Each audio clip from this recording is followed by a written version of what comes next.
West Bridgewater Rent Control Board meeting. It's a continuation of the public hearing from December 1st regarding the petition for rent, change in rent at the, I'm going to get it wrong, Beacon Park Realty, Beacon Park Home, Westbridge Landing. You're correct. Apologies. That was old business. Thank you. Sorry, Mr. Medeiros. All right. Couple things do first. We've received a couple of responses to the board's asks or requests last time, so I just want to go through those and just accept those into record. So do we have a motion? Before us, we have the, this is ours. We have a response from the Homeowners Association providing some additional support for their case around both the bookkeeping management expenses, capital improvement items, and the SBA loan. We also have a copy of the an example of a condominium management agreement. I'm assuming this is to compare and contrast the expense of the management expenses of the park of Westbridge Landing. And then from the owner's perspective, there was a request for some clarification around some of the charges associated with the berm. There's a breakdown here of that, as well as a copy of the bill, which my counterparts here have reminded me, I think this was to establish which properties specifically that the services were being rendered for or were being billed for. So we'll take a look at that. But do we have a motion to accept this into record? I make a motion. Do you have a second? Any discussion? Nope. All in favor? Aye. All right, so moved. All right, so I guess before we go through this and we get into the details, I understand we have a treat tonight, that we have a 90-page presentation to go through. Can I just ask Attorney Lawton, at 100,000 feet, what is the presentation containing? I think in summary, the discussion that surrounded everything from the burn, the SBA loan, management, and so forth, goes to the answer to Westbridge Landing. And Westbridge Landing is a unique place that since 2005, there's been under mandates from local government, state government, and federal government to maintain certain, to avoid certain violations, to maintain the burn, to maintain roads and so forth. So the presentation addresses a lot of the concerns that the board had and the HOA had regarding Mr. Medeiros' monies expended on the burn and why. And it's very informative. In fact, it's loaded with letters that come from the town of West Bridgewater, the city of Brockton, the Commonwealth of Massachusetts, and the DEP. So I think that the board will find it informative. And as I'm a novice at these sorts of things. But from what I can tell, everyone's different, and all of the petitioners that come to you for an increase, their application is different. They all look different, and they all have a different feel, and they all have a different story, and I don't think that the board got the story. So when I talked to Ed and Becky about this, and Ed said, let me put a presentation. He's been the owner of the park since for 26 years. And there was a significant event that happened in October 2005, in which the park happens to be the lowest point in the town of West Bridgewater and the lowest end of the city of Brockton. And we all know that the city of Brockton, the affluent water, when there was a lot of rain came in, and they just flooded the area. But it goes back before that, with the town of West Bridgewater sold the land to the prior owner, Hebschi, and at the time, the city of Brockton and West Bridgewater violated ownership rights in flooding that place. And then it culminated with a flood in October 2005. And Eddie had only been an owner for a year. And 100 occupants had to be evacuated. Am I right? 5 years. So the presentation is an eye-opener, I think. It will be for the board. It will be for the HOA. And it may be tedious. And I think that Becky gave a copy of a thumb drive. I asked her to make photocopies for all of you on the board. And, but I think it's going to be very informative, and it sheds light on many of the issues that were brought up in the prior hearing. Do you have a copy of that, Deb? You are, so do we have a motion to accept that into record as well? Make a motion. Second? Any discussion? Aye. All in Nope. favor? All in favor? Aye. So moved. All right, so I don't necessarily need a copy of it, but I think we'll come around. Attorney Lamb, are you okay if we entertain this first to get through this, or is there something you'd like to cover first? Oh, you don't have a copy? Did you happen to have a printed copy? If you could give a printed copy and just make sure the record notes that, please.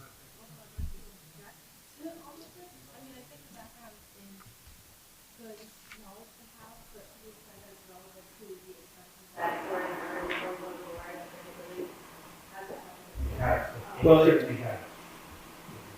I would say that because the berm is part of this conversation and the SBA loan is part of this, I think it is relevant. So I would like to give them the opportunity to go through it. What's that? Well, let's see this. I want to make sure it all stays relevant. I don't want the history of the world either, but And Mr. Chairman, I haven't received any of the copies that the Attorney has provided for the board. I've done about anything with her, so this is. these, A sneak attack, to be honest with you, I'm not really interested, but I haven't received. So in fairness, I didn't get it. can we make sure that attorney, do we have another copy of these or No. do we have Michelle's copy? Michelle's copy. Let me address the document sharing. Yeah. So, So hold it, please don't direct each other. yeah, just to kind of with a public hearing process, it's not like court where you're doing discovery and anything you submit to the court has to be certified to the other side. It's a little different. When you submit documents, you're submitting it to the board. Am I not on? No. There we go. You're submitting it to the board. They're making it as part of their record. So the documents have to be maintained by the board. They become a public record. They become a record of this hearing. So copies of them you'd be able to obtain from the town and the town hall or the clerk here. Best practice, since we've been kind of going back and forth, it'd be nice to have copies available. So, in the future, if you are submitting something, it'd be helpful to have a copy for, the board, a hard copy. But also, if there's another side to it, it'd be helpful for everyone to have that information. But that will all be part of our record and part of the incorporated into the decision, whatever weight's given to it. And then obviously if there's an appeal of any kind of decision, it's incorporated in, that's why they make those votes. So it is a little different. I understand, wanting to have it ahead of time, but it isn't the same as what you would expect in court per se.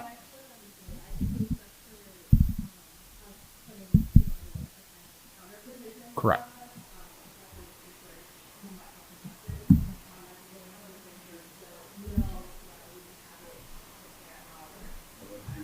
Yeah, it is different. It's, if you move forward with a zoning petition, the petitioner doesn't share their slide deck with necessarily the board or the public before the hearing.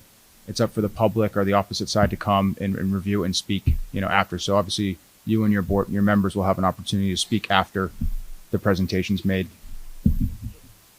And so just before we begin this, a matter just housekeeping, because we usually do this beforehand. Just please refrain from any outbursts, any just talking to each other. All questions, commentary should be directed to the board.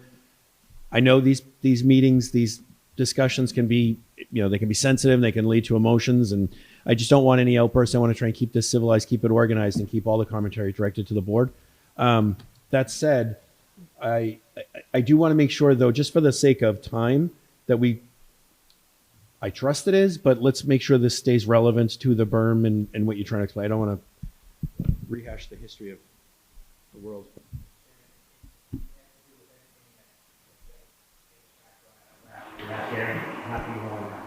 Yeah, that's fair, but I want to make sure it's relevant. I don't want to contest a point that they made if it's not relevant to the expenses being discussed. Secondarily, if there are questions, I know this feels like it's going to be long. So if you need a piece of paper or something to write on, we might be able to manufacture something here, but I would ask you to hold your questions to the end. We can go back if we have to, if you have a question or it's something, but I want to make sure that it's meaningful and it's relevant to what we're doing. I don't want to just dispute the words that might be said, if that makes sense. So I see a couple of hands up. The young lady with the brown jacket. So we can hear back here? I apologize. Is this better? Yes. Okay, that was really Boston. Sorry.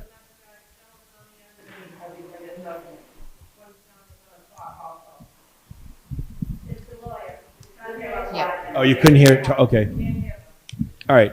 So we're going to come around. Do we want to sit in the front row or do we want to move our chairs to the other side of the... I don't want to fall off the stage. Yeah, no, I'm gonna go sit in the front. Yeah. All right. So if this will extend, I'm going to bring my mic with me. They got one. Oh, there's one there. Two Okay. down there, yeah. Just in case we have questions.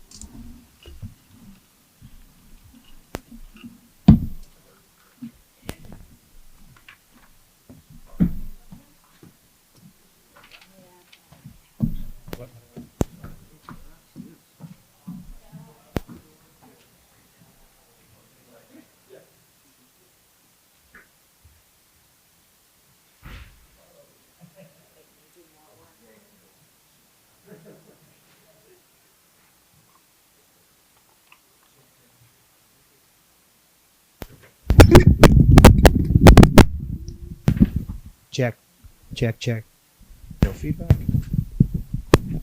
check, check. Is that on? Thank you. All right, what I'm going to do is I'm going to address all the issues that were brought up by the HOA. What I have here is not innuendo, it's not accusation, it's all factual, things that happened, how they happened. There are two people in this room who know what the true story is. And now I'm going to show you the factual paperwork in that story. Next. Berms. The information and pictures on the berms. Scenario view of the park circa 2007. I know that this is it was called an addition to the community, when in reality I have one of the slides that I have next is a certified letter that thankfully no, I don't want to go there yet. Sorry. You have to eat the mic. It's loud. You might even want to... Hello. I'm going to take this one. Okay, thank you. Check. Okay, that's great. Thank you. All right. No, I'm not.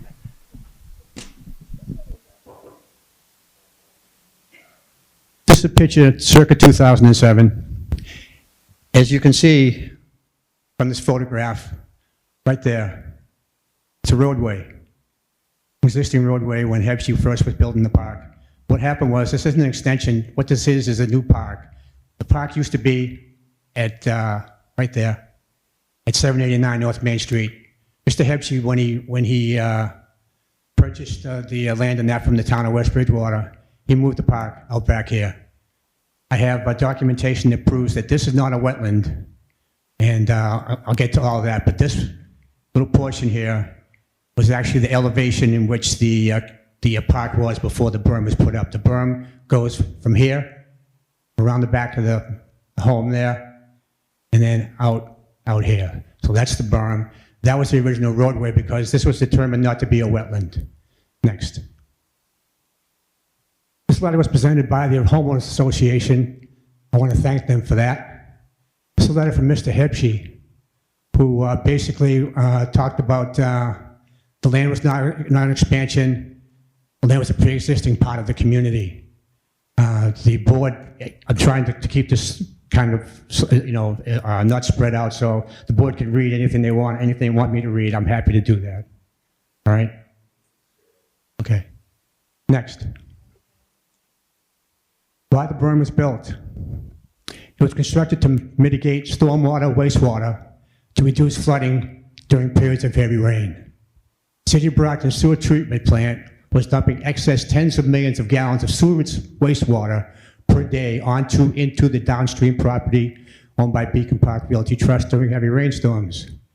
Beacon Park Realty Trust was ordered by local, state, and federal authorities to repair defects and standards of the Brockton wastewater treatment plant flooding of effluent into and onto Westbridge Landing. This is known as a cradle-to-grave remediation. Next. So can I ask a question on that first? Yes, sir. Before you move off that? So just to clarify, what you're saying in the first bullet there is that the berm itself was built to protect the structures in the park from getting flooded with the water that was being dumped in there in the next bullet, the wastewater and whatever else, from getting into the actual park where the homes are. Did everybody hear my question? All right, because I know this isn't, I'm not catching this fully. Is that a fair characterization? That's a fact. Next. Okay, this is the determination I talked about earlier to Court Realty Incorporated. That was Mr. Hebsche. They requested a examination of the property of the park layout under the Hatch Act, which was the precursor for DEP. And what was determined, the determination was that no wetlands were involved in that area. No, just go on that. Sorry, can you just highlight where it says that? It's hard to read, but. Sure. Happy to do that. As a result of an on-site inspection on May 22nd, 1969 by Natural Resource Officer Charles S. Sylvia, it was determined that this act does not apply to the land involved in the trailer park layout. Under the Hatch Act, right there, Hatch Act, which is Chapter 131, Section 40 of the general laws at that time. And you're welcome to read anything you want to read, Mr. Chairman.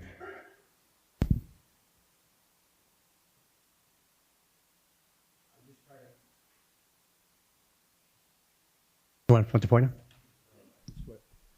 So where on there does it specifically call out that this is your park? I know it wasn't you as the owner at the time. 855 North Main Street, Okay, thank the you. address of the park. Sorry, I missed that. Thank No, you. no, sir, no, not, please, no problem, sir.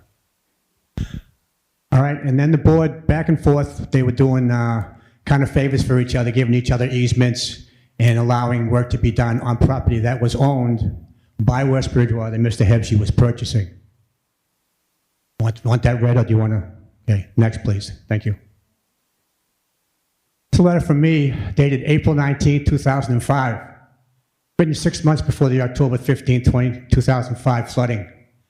I was concerned about, to the Conservation Commission, I had grave concerns continuing illegal dumping of water on my property. I addressed this problem at least on 2 occasions in the last 4 years with the town of West Bridgewater, who did nothing. Next. This is the person who, I am following some pictures. This person, Donna Farias, who is deceased now, unfortunately, very nice lady. She sold homes in the community, and she took these pictures at the time of the flooding, the day of the flooding. Next. No, go back. Okay, go to the first picture. First picture, there you go. Emergency crews were called out.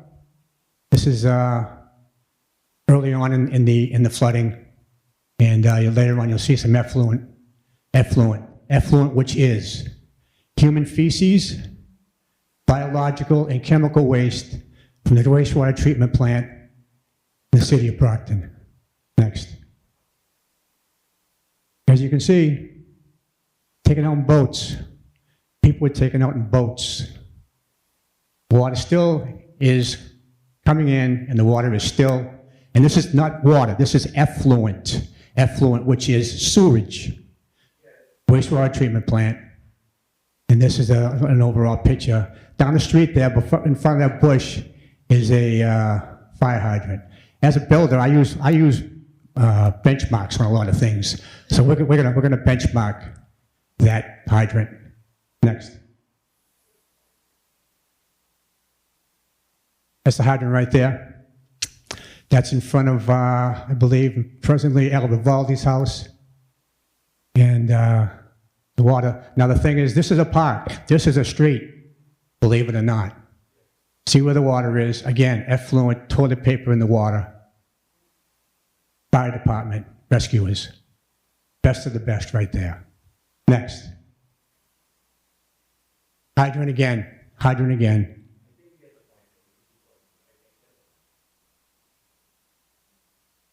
See how high the water is there? Almost at the top of the skirting, over 2 feet of water in there. And the water's still coming in, toilet paper in the water. Next. Hydrant. No more needs to be said. The water hadn't crested at that time either. There it is again. Water hadn't crested. When it did crest, it was over at the top of the hydrant. Next. That's the other side of the park. Water's coming in from there too, or in there too. Again, Water's up to the top of the skirting. Effluent water, sewer water. Next.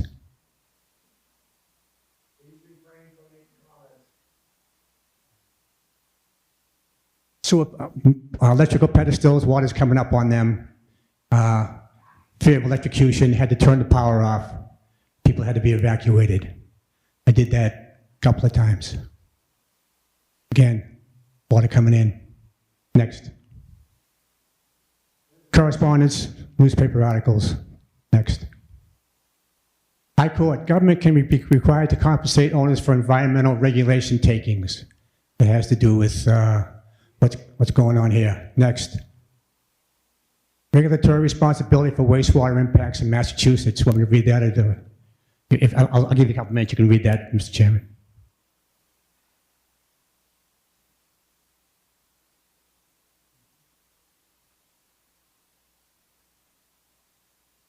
All set, sir?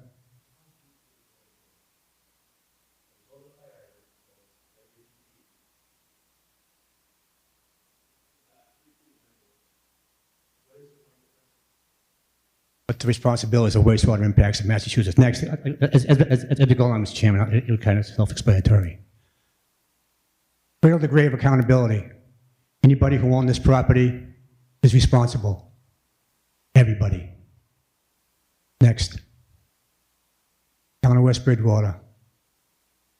That's the park, as it was being built, there's the relocation of the airport drain easement Mr. Hebsey allowed the town to have. Next. Enterprise newspaper, October 18th.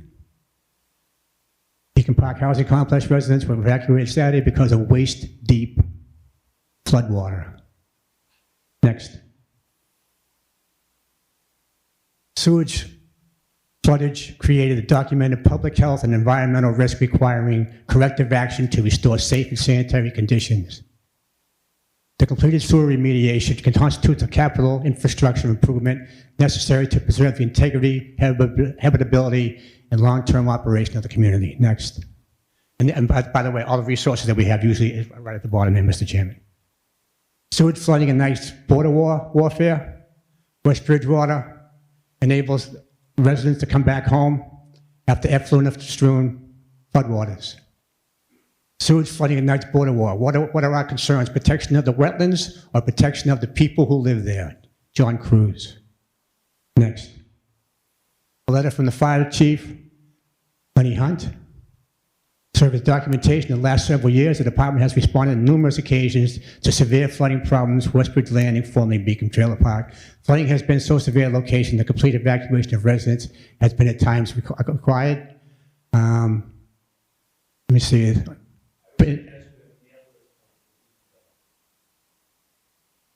Well, I will, sir, but that's what I'm trying to do. Next. Paul Stringham. This facility, as it pertains to floodplain overlay zoning, is considered as being a legal mobile home park use activity and allowed by right according to town records. That's the letter from Mr. Stringham. You can read that at your leisure, Mr. Chairman. Paul Stringham, the building inspector in West Bridgewater. Next. These are the hearings of the Conservation Commission. Twice, Mr. Medeiros has rescued residents by boat. Larry Anderson asked why the solution to ongoing flooding is being presented at this time. Mr. Medeiros explained that as the owner of the park, he is responsible for the safety and well-being of the residents. Next. It's a letter from the Brockton Conservation Commission trying to interfere with us getting the permit because they wanted to use Westbridge Landing continually as a sewer lagoon. And I'm not overstating that, it's factual. Next.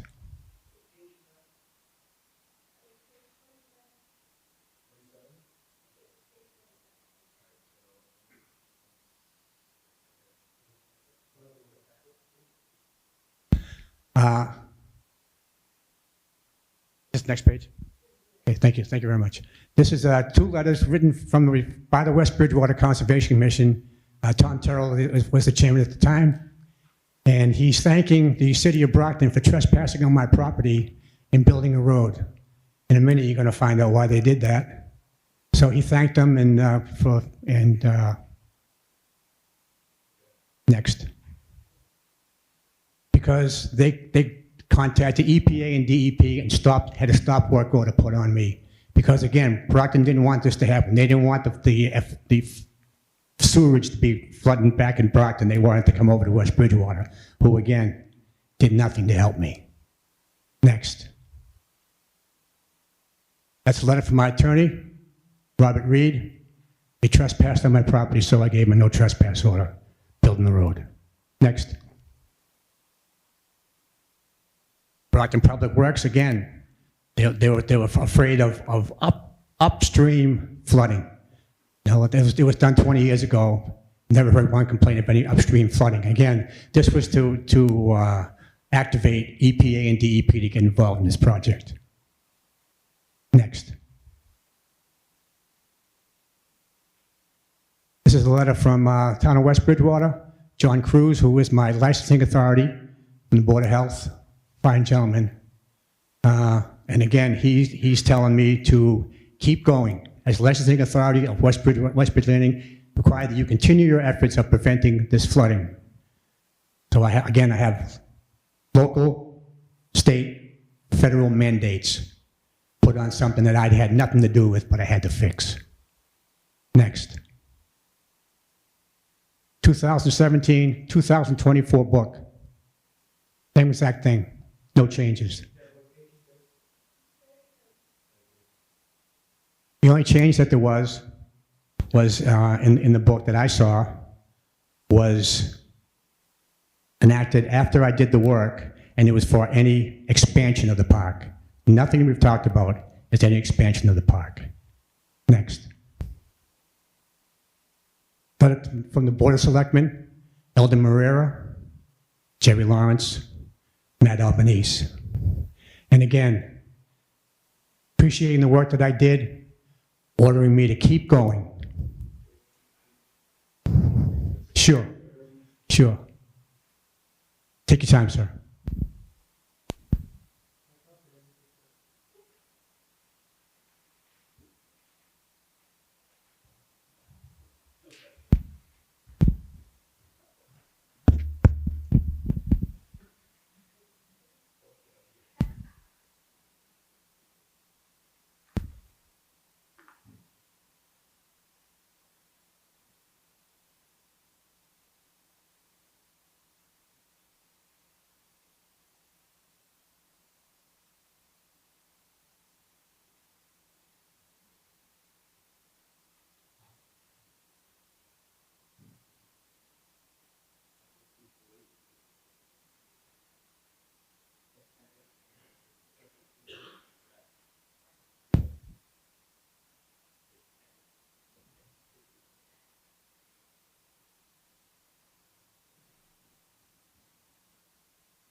Next.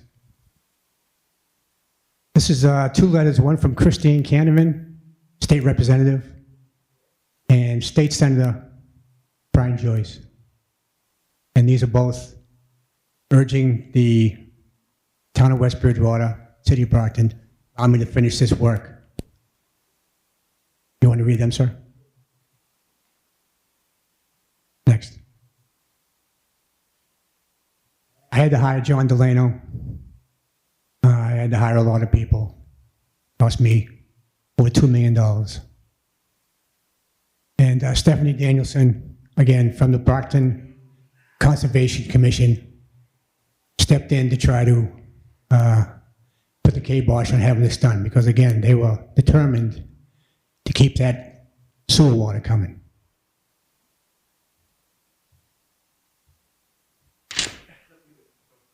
Next. Those are just a couple of examples of the back and forth that West Bridgewater and West Bridgewater and Mr. Hebsey did as far as easements, and those are just a couple of the deeds. Next. This is very interesting. It's a petition to the town of West Bridgewater from the residents of West Bridge Landing. Isn't it interesting? Since we don't live in a flood zone, and a thing, there's still, I believe, people who live in the community. So I don't know why this is a surprise that all this happened, because there are people on this list who still live in the community. I'm sure they're spoken up. A couple of very nice people on there that still live in the community. That's a petition from the residents of West Bridge Landing blaming Brockton and the town of West Bridgewater for this flooding.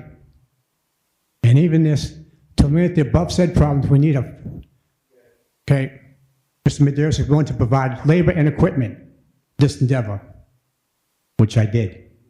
Okay, next. This is another one of the issues that was brought up by the HOA. I want to thank them for this too. SBA, next. Okay, a couple of things that I want you to see. First one in the right-hand corner there. SBA will require a prior injection of $378,700 toward the cost of mitigation measures before any SBA mitigation funds are dispersed. I had to give them $378,700 out of my own pocket. That was only a small part of what I had to do. Approximately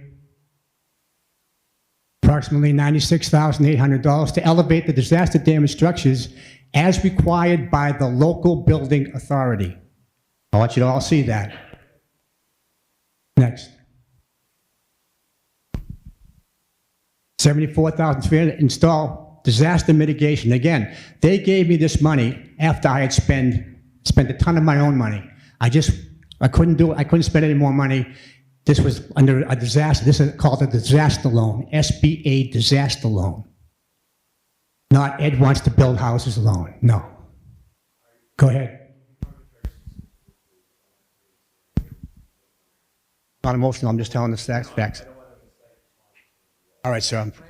My apologies. Yes, sir.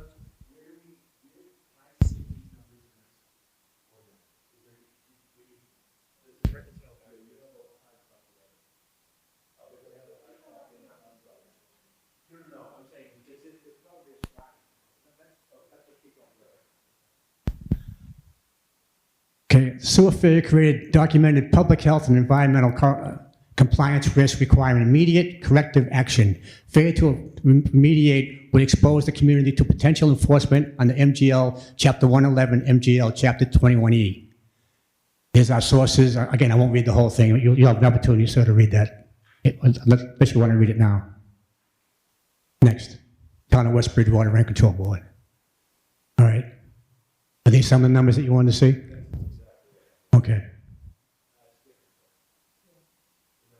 It's probably more detailed. What is it, Becky? Sure.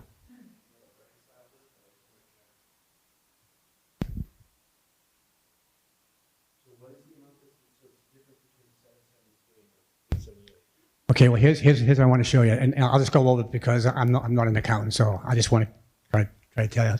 So the $721,252, that's monies paid by me. Okay, and also that's money paid on the SBA loan. The $342,552 is money over the 13 years that I took care of the loan that I paid back to the SBA. $378,700 is the money I just showed you that SBA required me to put in, to inject into the loan so they could give the $535,000. And then, more yes, sir. 378.7, yes, sir, right there. Why did you remove it? This wasn't put in there. It wasn't removed. It just wasn't put in there. That was a mistake. So the thing is, when they asked me the questions, then I went and made sure that it was in there. If you want to go back to the slide, it shows on the SBA, actual SBA form that I got. I saw what you said. Mm-hmm. I'm just questioning, so in the top section here, you have the additional 378. I get where that comes from. But Becky, hold on a second. Becky, come up here. Becky, come up here for a second. Becky reconciled this, so I'm just going to have you talk to her.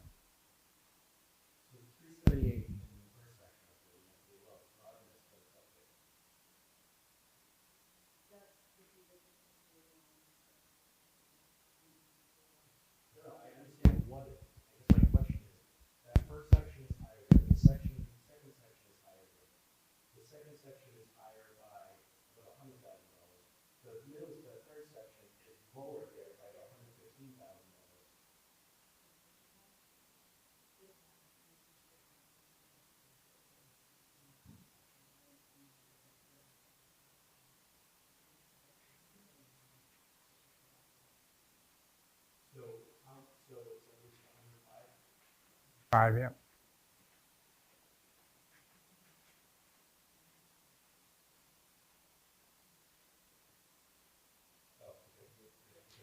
Okay, and then I also want you, Mr. Chairman, right here. So the thing is, the 535 there, that's the total when the berm is paid off.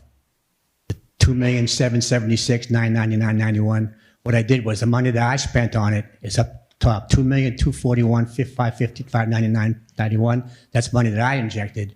The 535 is the loan. So with those two together, that's that number. So the money I put in and the money that I borrowed on the loan, what I put into it. The 2,241,599 is the money I put in. The 535 is the loan right now. That's the amount of the whole loan that SBA gave me.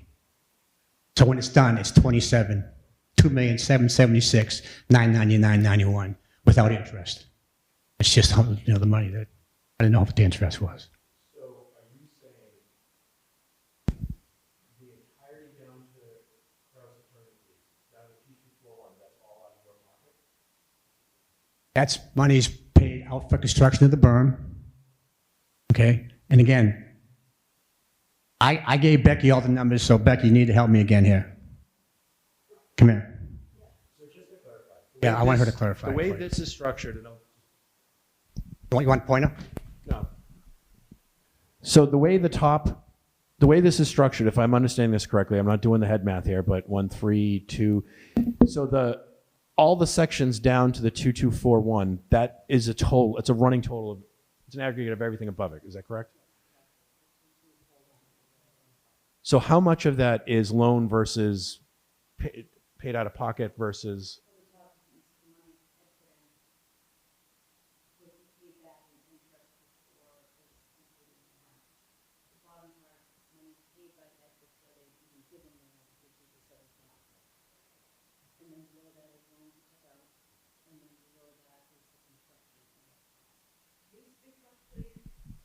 The second section is the loans that he took out.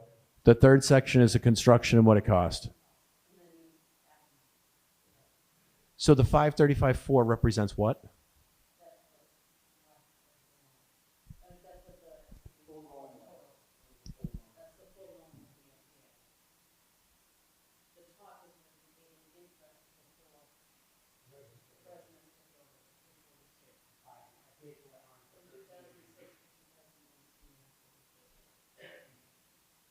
From 2006 to 2019, the 342 was paid by Mr. Medeiros, by the tenants through Mr. Medeiros?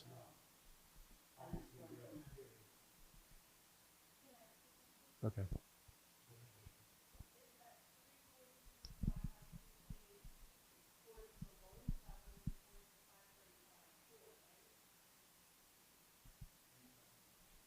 So you're saying that you've been paying on that loan, the 342? From 11/15/2006 to 3/7/2019. Principal and interest, I paid $342,000. So the original loan of 535 is now $342,000 less.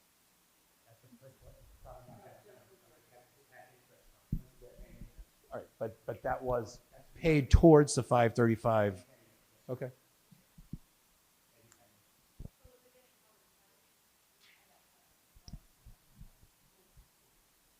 Well, it is.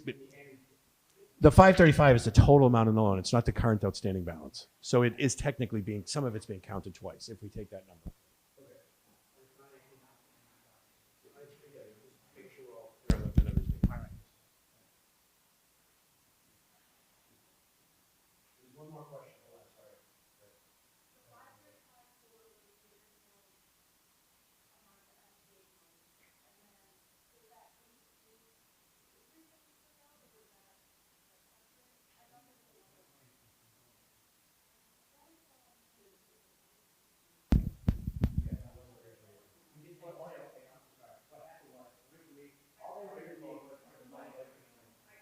for the work that was being done, they gave me in increments.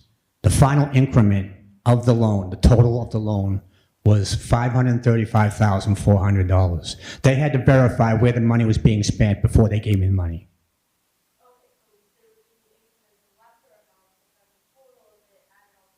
Yes, ma'am.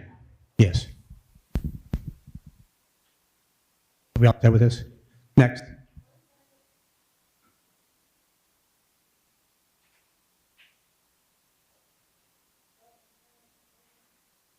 Okay. The Veolia lawsuit. Okay, so this is a very important part. We need to all pay attention because there were only a couple of people in the room, 3 of us in the room, when this was agreed upon. So I'm going to show you the facts and figures. I don't have any stories. I don't have any make-believe. I just have a story that includes numbers.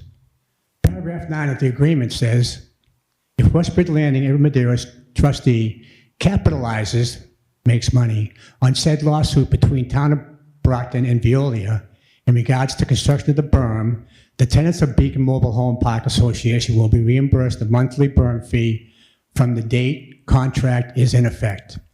Now, this is like a compound sentence. You know, Lee Harvey Oswald seemed like a nice guy, comma, until they found out he killed Kennedy. So here's what I have here. Here's the lawsuit. Is there anything on there that says berm? $500,000 I got. Anything on there that says berm? Public nuisance, trespass claims, continuing trespass, nuisance, negligent trespass, interference with advantageous business relations. There's a reason that I agreed to that statement on the left, and it's this. I told the parties who were in that room that if I was able to get all my money back and I was able to pay the berm off, I would then reimburse the tenants because that would be the fair thing to do. That did not happen.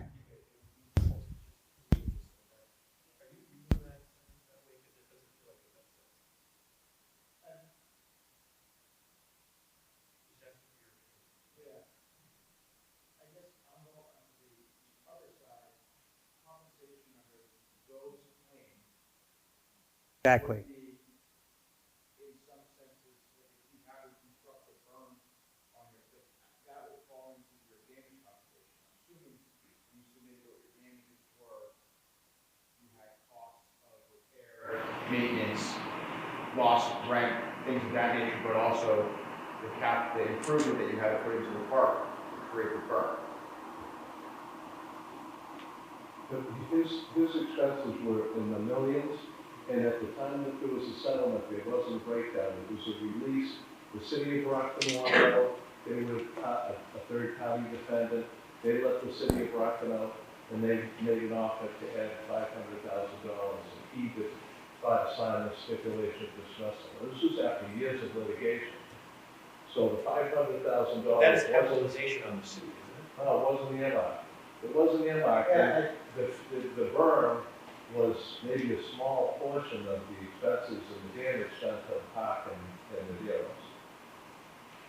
So what Ed's trying to tell you is that he had these thoughts that when he filed suit against Veolia, it's an international company, and he may have a $9 million recovery. I think that was the figure that he told me at one point. And it didn't happen that way. And so that $500,000 was almost like a nuisance value. He had over $100,000 in legal fees to Kraus. So, but looking at the two, if you have that previous spreadsheet that all these costs and expenses and attorney fees were in there, the $500,000 that came in, I would think should show up on that as a line item as a deduction. The $500,000 is going to. We're not finished with the presentation. Yeah. You'll see the 500,000. Yeah. Well, so looking at this. I disagree with that. But that's fine, but I'm just telling you, the way I read this, at the very least, it feels like there's an attempt to be cute here. Where you put in the term, it's in regards to construction of the berm, but then you don't include anything on the berm as part of the tax. That was And it also doesn't say that it has to pay for the berm, it says if you capitalize on the said lawsuit, this is the lawsuit. Did not capitalize. Capitalize is making money. I would say capitalize with the $8.7. It's a receipt, it's receipt. Okay, here's the thing. That's not the conversation that was had. I'm not going by the nomination, you're sharing this with us as part of the record, and I'm just saying, this doesn't tell me that story. So you keep going, keep going, keep going. Well, again, what I did was, I told them point blank, if I was able to pay the berm off, This is actually on the agreement. This is what matters. I mean, you're sharing it for that reason. Right, I don't know right. if you're reading what you want us to read. where do you see anything that says berm? Again, I think you're being- I'm not being accused at all. I didn't write that. I'm not being accused at all. It says capitalize on lawsuit between Rocket and Bill in regards to That's why the berm is referenced, because of the conversation that, I didn't write that. I'm not trying to be cute at all. Okay, well. Well, and the thing is, it wouldn't be 5 years of them paying wouldn't be $500,000 either that they wanted me to give credit for. Next. Here's the agreement. I'm sure you have a copy of that. Next. Okay.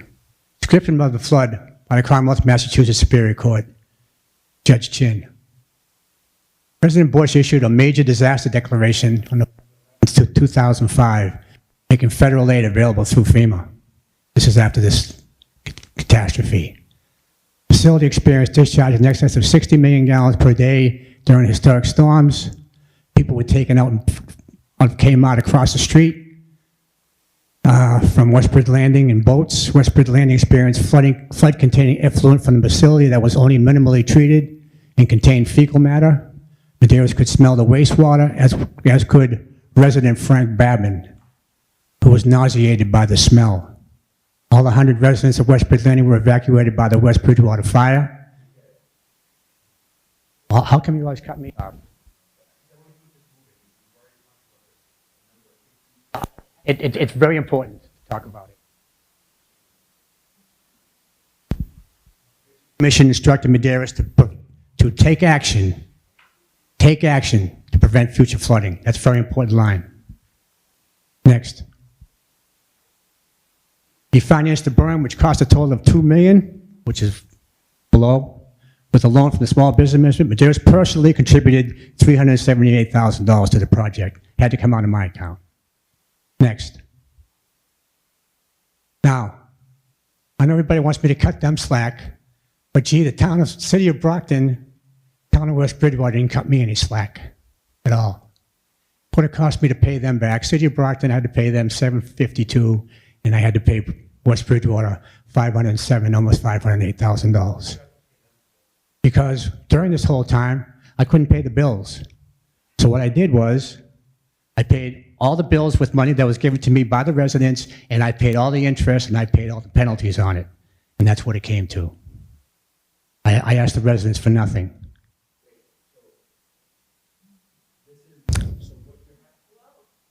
Please don't yell out. What this is the backlog of water and sewer bills, because they weren't being paid. Right, and the taxes. Right, because I had to keep the residents safe. That's what I was mandated to do, and I'm not a multimillionaire. So, that's the amount that was paid. It was all paid to Brockton and to West Bridgewater. Go ahead. Next. Rent Control Board. Next. I had a phone conversation with Mr. Daniel Less, the Attorney General's office. I called the AG pertaining to the issues and comments that were made to me during the first rent control hearing. I was put in contact with Attorney Daniel Less of the AG office to address my concerns. He notified me that though he could not give me any legal advice, he was happy to answer my questions as best he could.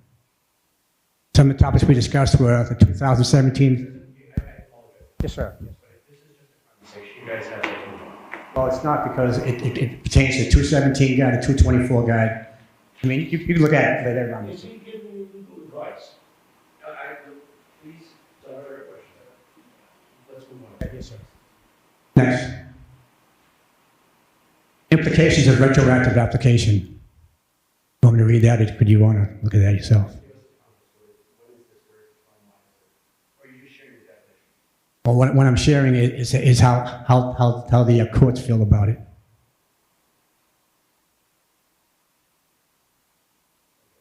Okay, next. Same thing, retroactive application, definition of the overview, types of retroactive laws. Mine is substantive retroactive law that's being cast on me. Next. I know that I'm trying to move on, Mr. Chairman. You set? You all set with that? Next. Okay, these are the rules of the rest of the Rent Control Board. Capital improvements, fair market value, fair net operating income. There are no rent caps in the rules of West Bridgewater Rent Control Board. So, and the thing is, capital improvements are included, fair market value is included, operating income is included. Next. Why and when rent review exists in Massachusetts. The focus is on fairness and cost justification, not rent caps. Under a housing emergency, rent control was instituted in Massachusetts. I'm just giving you facts about it. And to not allow someone who's addressing the housing emergency to collect their capital improvement, which is all they get, I can't just raise rents. So I believe that this is more in line of a taking than anything else. Next. This is very informative. In a 20-mile radius of Westbridge Landing, I'm going to show you rent control parks, non-rent control parks, and how much they're getting. Next. Westbridge Landing, 458.47, Matfield Woods, 452 to 453. That's the last four number you're going to hear, basically. Because Skyview, across the street, they get up to 750. Eastern Mobile Home Park, they get $698 under rent control. Daisy Woods and Rockland, they get between $660 and $780. So they must be allowing, when people come in to new homes, they're allowed to raise the rent. Well, I'm not allowed to do that here. Kelly's Trailer Park, a real fine-looking place, they get up to $725. Mogan, no rent control, $682. Hillcrest, $600 to $1,400. Hillcrest, have you ever seen Hillcrest? You can't imagine what it looks like. Oak Point, very high end, $720 to $950. Again, these are under rent control park. Yes, yes, yes, yes. The ones I'm reading, Middleborough, Oak Point. Pine Hill Estates, $600 to $1,400. Shady Acres from Rainham. The ones that have been there a long time, $475. Any new houses, $725. And those are my sources. Among them is the local rent control boards of West Bridgewater, Easton, Rockland, Middleborough, and Rainham. Next. These are conversations that were had with the residents during the hearings. I know that I've been told never was any discussion going to be had with with us. That's why we stayed away. And looks like there was an argument there about the berm with the residents during the hearing. Those are the minutes of the meeting. The context is that I've been here 26 years. Two things I was told. Number one, when we're doing the hearings, you're not going to talk to anybody. You're not going to ask any questions. We're not going to answer any questions. The other thing is we're never going to do two rent control increases together. They're always going to be done separately, and that's why I made it the point. I was always told, if you're in for a rent increase, yours is going to get completed before we start another one. If the other one's in, they're going to get completed before you start another one. No, but the thing is that's always been the way it was, sir. And that's why, again, I would have had Becky go to every meeting if I knew that the residents were trying to talk to you. I have no problem with the rent control board. Nothing but salt to the earth people. I have no problem with you. The problem I have is that They're allowed to say things that aren't even true. Matter of fact, in the previous rent agreements, was there ever any capital improvements? No, that's a lie. The agreement has a capital improvement in it.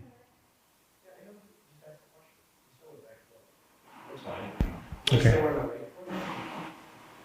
There was a contention raised regarding the berm within the park. And again, I'm not questioning you, I'm questioning the fact that they spoke during your negotiations. Oh, I'm sorry, you know what I mean. He reiterated that such points of contention could not be discussed in the meeting. You also said that public hearing where either side could contest an expense submitted to request to have it reduced or stricken. I don't see any word increased or submitted. It's just reduced and or stricken.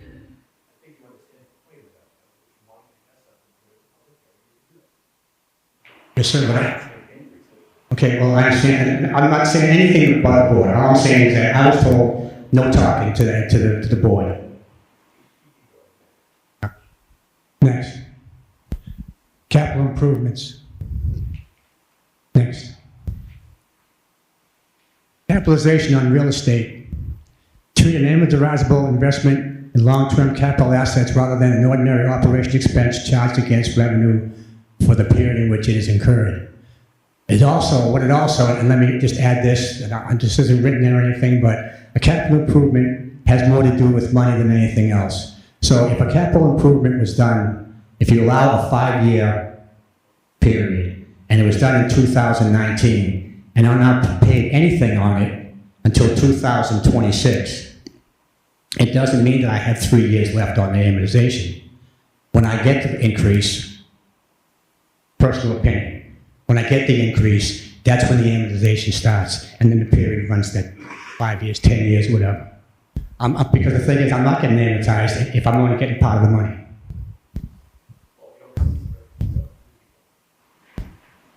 I was under agreement. You told me I couldn't come. Right, and you said, until the agreement's over, I'm not talking to anybody. You said that to me, sir, on the phone.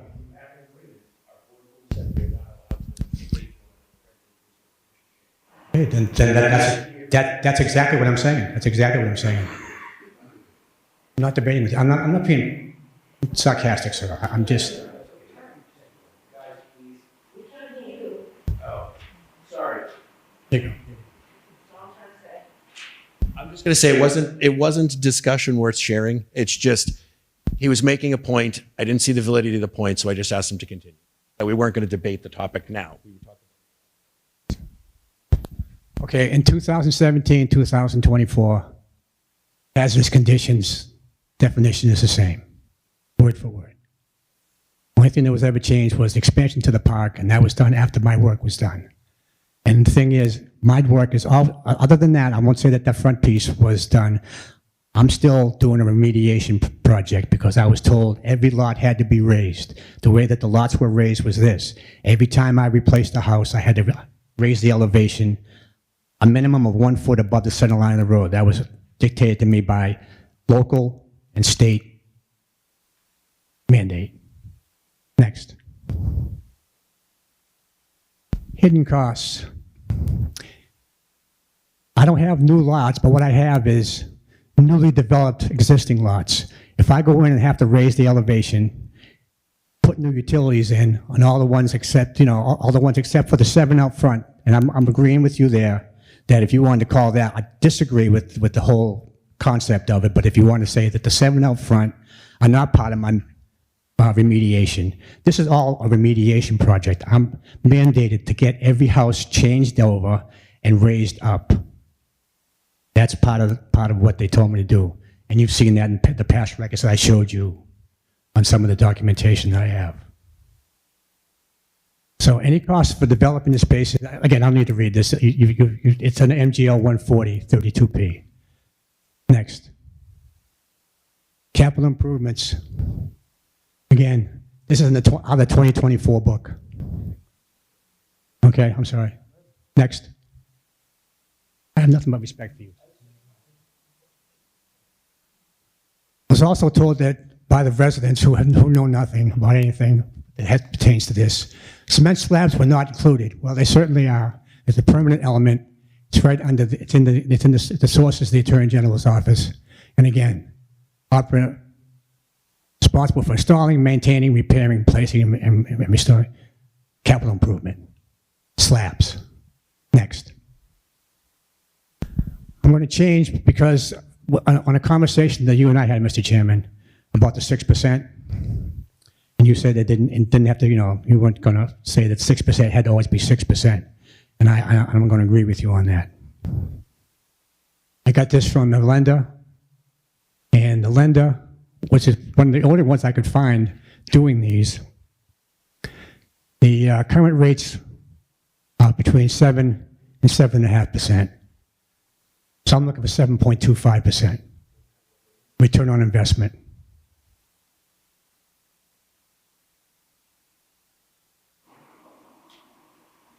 I don't want 6%, I want 7.25%. Again, these are all the houses and the work in progress, all the money that was spent on all those lots. And those are all existing lots, not any, the ones on the bottom, let me take that back, are the 7 out front that aren't included in my remediation project. I'm going to tell you that because this is what I'm trying to make sure that you know everything. Those 7 lots, again, by me, were addressed to alleviate the housing emergency that still exists. That's what I did. I'm alleviating the housing emergency because rent control is instituted under a housing emergency. Those 7, that's what they cost, $84,000. So I put them separate. Every one of those is a capital improvement. Every one of those are existing lots.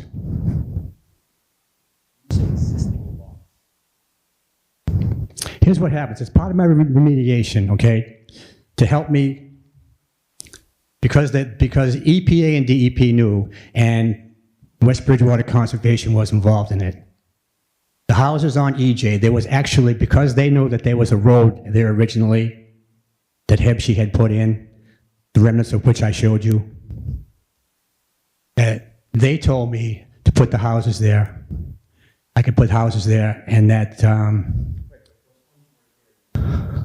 there were lots were existing. There were existing lots in the community. Doesn't mean, no, you said that those lots weren't, the lots were there, sir. The lots are there. I put the houses up because that's part of my remediation. I'm not finished. Next. I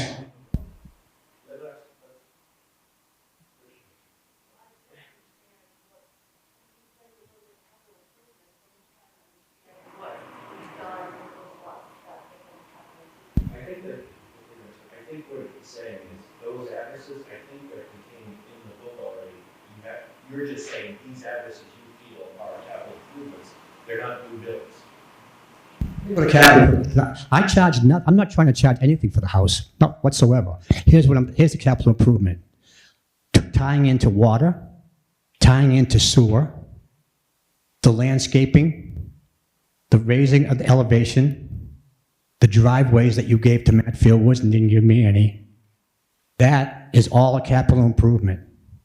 The house is not a capital improvement, absolutely not. I'm not charging for the house. Next.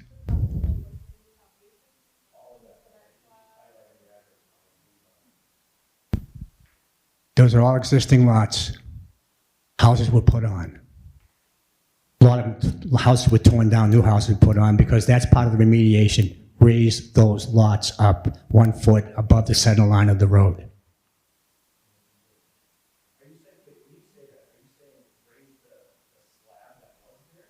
No, the slab's torn out, the house is torn down. New slab, lot raised. Raising the elevation of the lot and then slab. How they want me to do it. So there was no slab there to begin with. Was a slab, existing houses, a lot of those existing houses. Ones on EJ were the remediation ones. They wanted them at an elevation and they wanted them put there. The Conservation Commission actually was involved in this because John Delano was the agent, and how it was done was that the Conservation Commission, along with EPA and DEP, posed no objections, did no flagging or anything about the any wetlands that could or would be involved, which wasn't.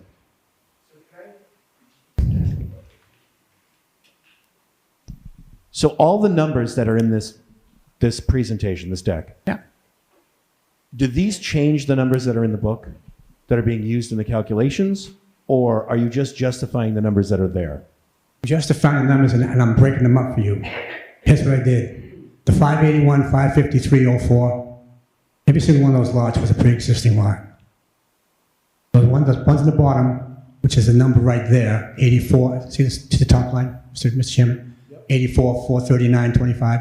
Those are the lots that I put on Taylor Ave. Those are not involved in my remediation, but they are involved in rent control park housing emergency, done before any change in the book was done. Again, Attorney Less told me that they don't get involved in rent control issues. They wouldn't come and say you can't do that because, it was before or after or during.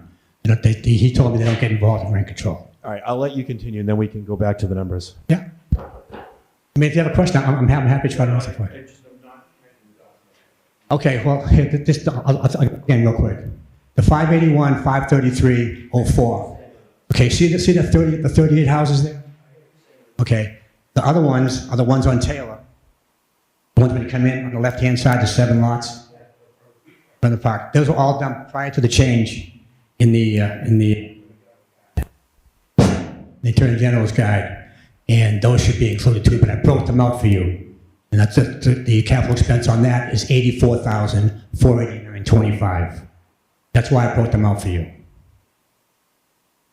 So that's the number, 666, 7.25. That's all that. That's included. That's including that 84, 489. You have to make a decision on that. The other stuff, I don't think there's any decision to make.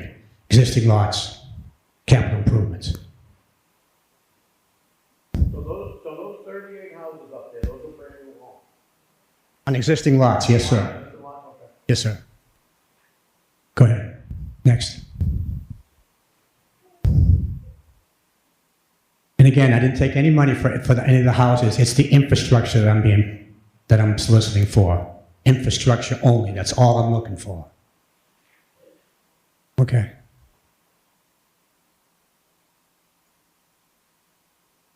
So, here's there, and here's the difference. So I'm looking for $100 on one, the capital expenses, and $4203. That's correct, Becky, right? I don't see that up there, but I'm just trying to. Next page, okay. So the $4203 is the increase for expenses, and the $100.79 are the capital improvements that I did. Guys, please refrain your comments. The other person. That'd be the fee with the $7. That gets me a little bit below what the average is within 20 miles of this community. After all this work that I did, I'm not even asking you to do it for nothing. All this work I did. Next, remediation. Audit. Third-party management versus on-site. This is an interesting one. Next. So, all the numbers that were given to me are pie-in-the-sky numbers because I don't know what's being said. Usually it's 10% of the gross rent, which would be $53,064. They have high-end add-ons and markups. The average is $25,000. Total annual cost, $78,064. $68.50 per home.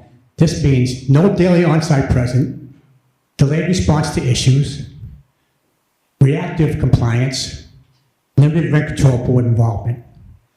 The on-site current management, I want $57,600. The bookkeeping's $29,642. Total annual cost $87,242. $76.50 per home. an $8 a month difference. $8 to have somebody there full time. Let me tell you something else that the residents don't know, and the rent control board doesn't know either. Mr. Chacon, who works for me, does all the work in the park. And Site Pros pays him. Residents have never paid him any money. Site Pros pays him. The company that is does all the work in the park, Site Pros pays Mr. Chacon. They're getting it all done for free. Yeah, have a third party come in, good idea. Next.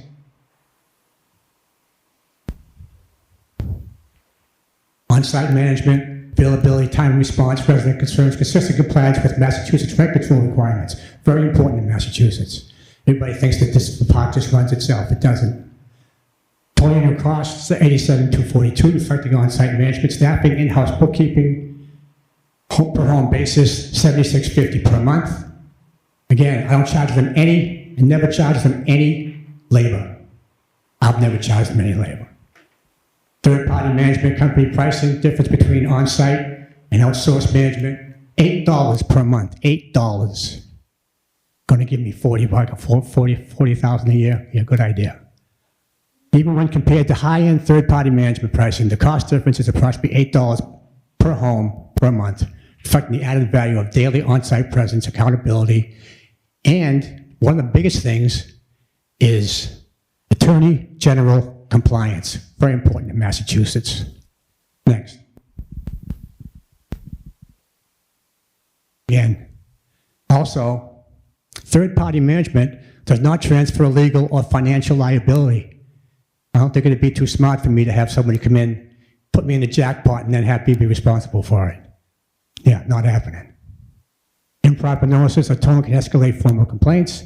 Delays caused by third-party approval layers increase risk. Direct control reduces notice of compliance errors, faster issues. Resolution prevents escalation. Property-specific institutional knowledge, lower risk of Attorney General involvement. Massachusetts mobile home parks on-site management provides greater legal control, risk reduction, and operational efficiency than a third-party management company. Those are the facts, period. Next. These are some questions that asked and answered. Is the Berman expansion? Next. Berman is an environmental remediation project ordered by local, state, and federal authorities to remediate the Brockton wastewater treatment plant pollution issues. So the answer is false. Next. Capital improvements are not allowed. Next. False. See 2017-2024 AG Guide to Manufactured Housing. The section on capital improvements are unchanged. Next. Lots on EJ were not existing. Next.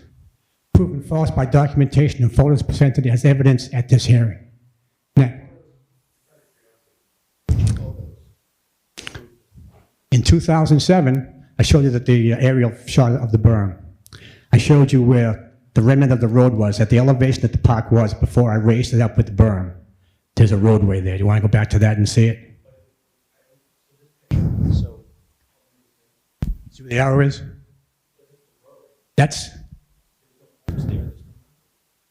Doesn't matter. The thing is, there's a road there for lots. That doesn't matter either because the road can be moved. Again,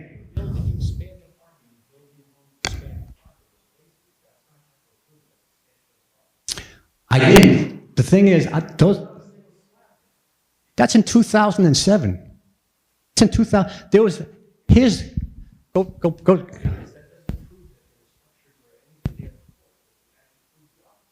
I'm not trying to say they were. What I'm trying to say is this. EPA and DEP knew of the roadway. They wanted me to put the berm up. They knew what an expense it was, okay? They knew there were lots there. Those are lots. If there's a road there, there's lots there. If the road gets moved over, back or forth, doesn't matter. There's lots there. That's part of the park, not an expansion. It's part of the park since 2007.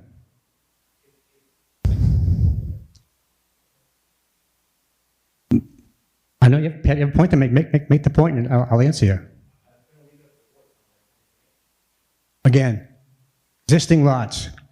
Those were existing lots way before anything was changed about expansion. And again, I disagree with that expansion thing, especially instituted after work was done.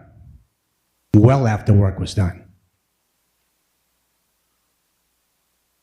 So whatever happens here. Next. Oh, I'm sorry. So we're towards the end, right? We're at the very end? Which one's the lots were not existing? Right there. Okay, next one. Sure.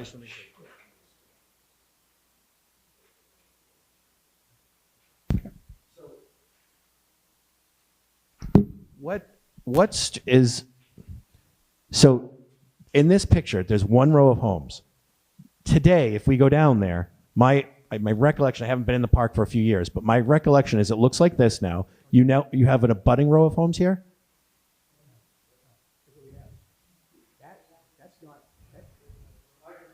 I know there's homes on this side now, so the road comes down, but does the road come down along the back of The road comes down along the back of that. That's right, because roads can be moved. Yes, sir. Okay.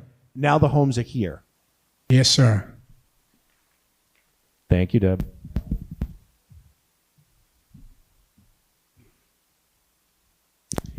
But the road goes right down to it. That's my house there. On the community center there, So my the house homes is are right there. essentially right here. Yes, sir. And the road is almost in the same spot. The houses are in where the road is. That's not a road. That's just. Right. I mean, it's essentially. It's not the road. The road existing right now, okay, is. Let me show you. Where are we here? So this is new. This road is new. This is what I'm saying. You now have 1, 2. The road here again. That's this picture. What street is this? Oh, that's this picture. This is E.J. Medeiros Way right here. Hold on. You have something to say? No, keep it up here, please. Just don't ignore them. We'll open it up to questions after for everybody. I said I would.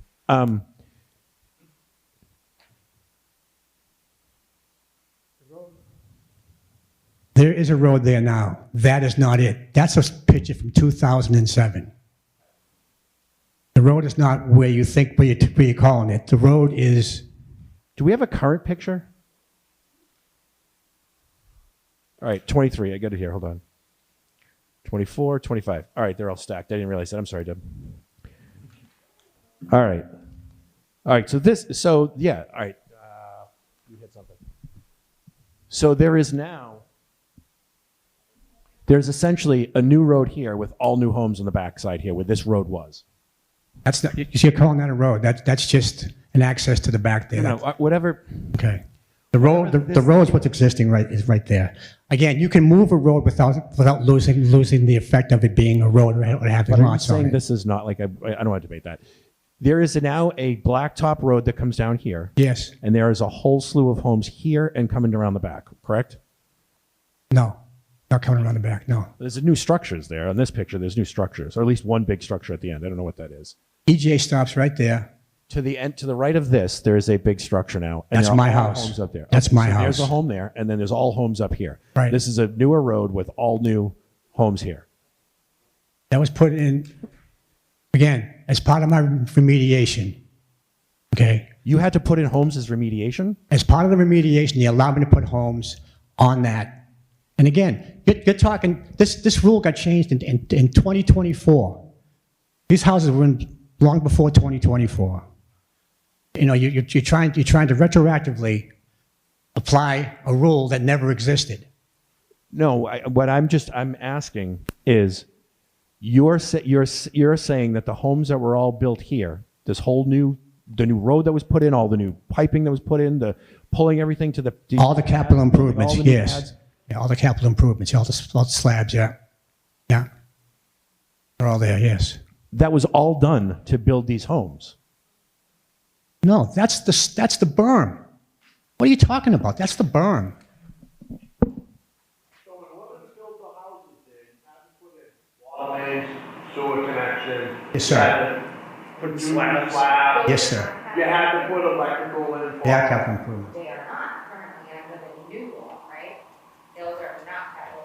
They were done well before, Well, before the new law, no. No, it's You not, guys come before us, before the new law. because I had an agreement, I was told I couldn't come before you. Okay, well.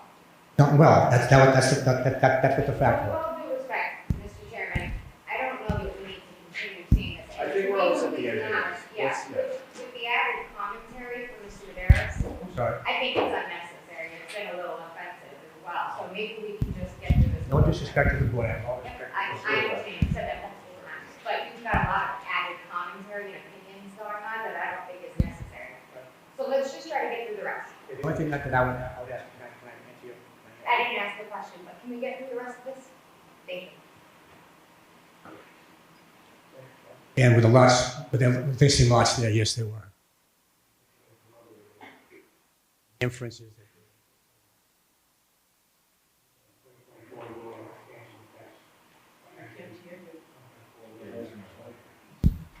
Okay, okay, go ahead. See the AG guide 2017, 20, again, what was done was, a lot of the things, we can't pick and choose as to what was frozen and what was not frozen. In 2017, we used the 2017 facts and figures as part of the agreement. But now, because it pertains to me getting any capital improvements, I'm not allowed to do that because the new law came into effect after the agreement was over with. So, I'm not understanding that, and this remediation is still going on. Every house that I do, I want to just state this before we end. Every house that I do, I have to raise the lot up to the elevation that I was mandated to when I put a house in there, because that's part of the remediation. They want the houses up at least a foot above the center line of the road. And that's what I've been doing with, if you go there and look with all the older homes there, they're all like in a ditch. Because that's the elevation of where the park was. Yeah, I mean, I've been in the park before, I've seen the water go out in front of me, so I looked at it. I do understand what you're saying. I don't think anyone's disputing what you have to do for the homes that were already there. I don't think that's a dispute, because Well, I wasn't given anything for them. Okay, thank you, sir. And I apologize if you think I was being sarcastic to the board. I apologize for that. Okay, I think that's the end of it.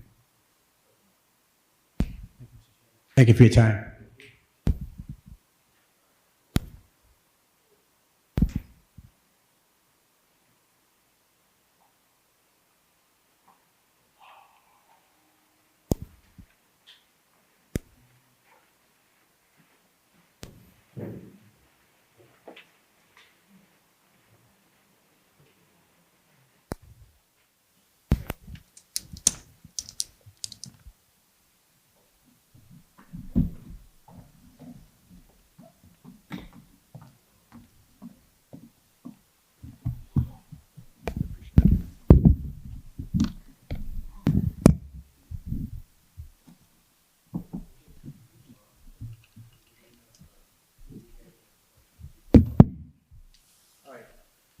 Attorney Lamb.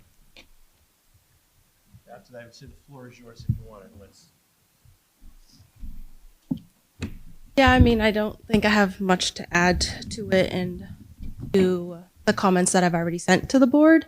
I guess I'll just say that we're not disputing that there was a flood in 2005. We're not disputing that, you know, the SBA did give him some money to build a berm or to repair the disaster that occurred as a result of this flood.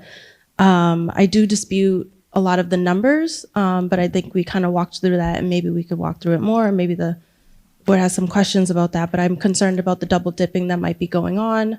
A lot of these expenses were incurred prior to 2024, and I believe that the expenses for consideration by the board would just be the past fiscal year, being 2024. So that's it on the berm. Oh, hold on one second. I'm sorry. I took here. I'm a pen thief.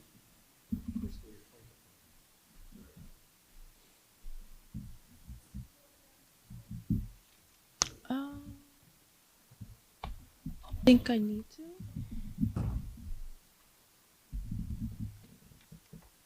I do want to.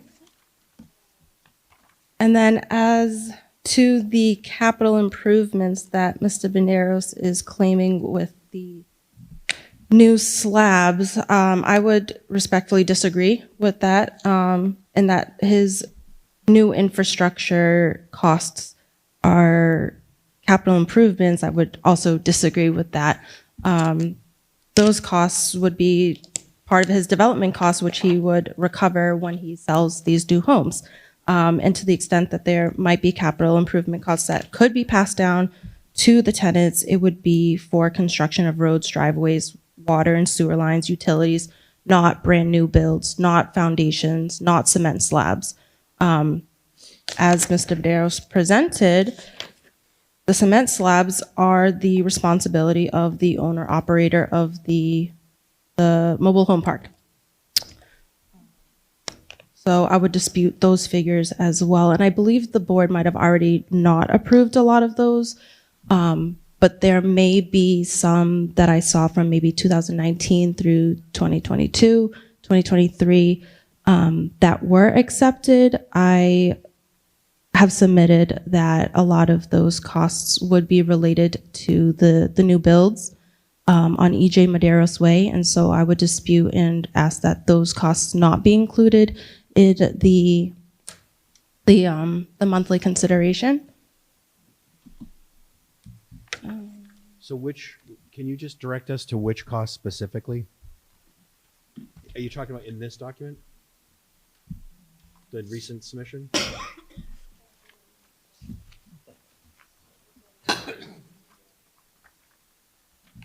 Is what you're saying highlighted in the document? Oh, yes. Yeah, yes. Can you just direct us to which?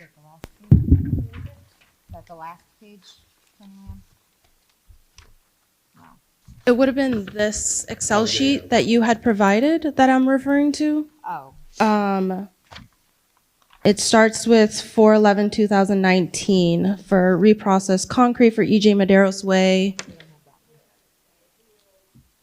Yeah, this was given at the last meeting, and so that's what's referenced in my email, where I'm talking about the charges through 2021 and 2022, because those homes weren't built, or most of those homes weren't built until through 2022. So if you are going to include them, I would say that those costs should start at least at 2022, not 2019. So that's what my email is referencing.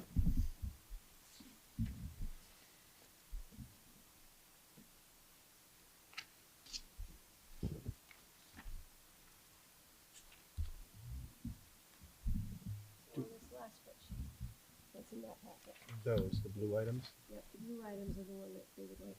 But where are these in our packet? Because it's. They are. I'm just trying to go back because that's by property. So this one, is it this? What are you looking for? This one?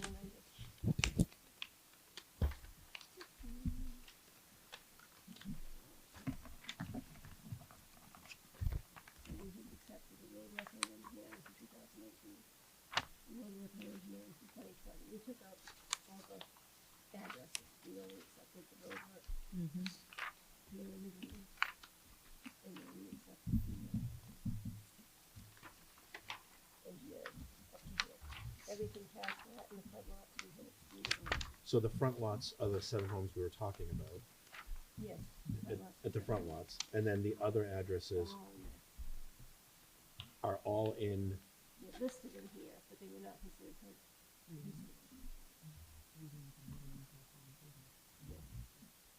All of the homes? Yes.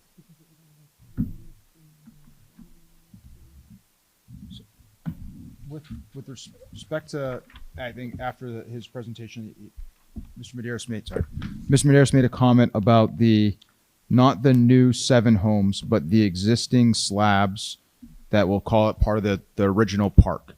And he made a comment that those slabs had to be raised Right. at the direction of an authority.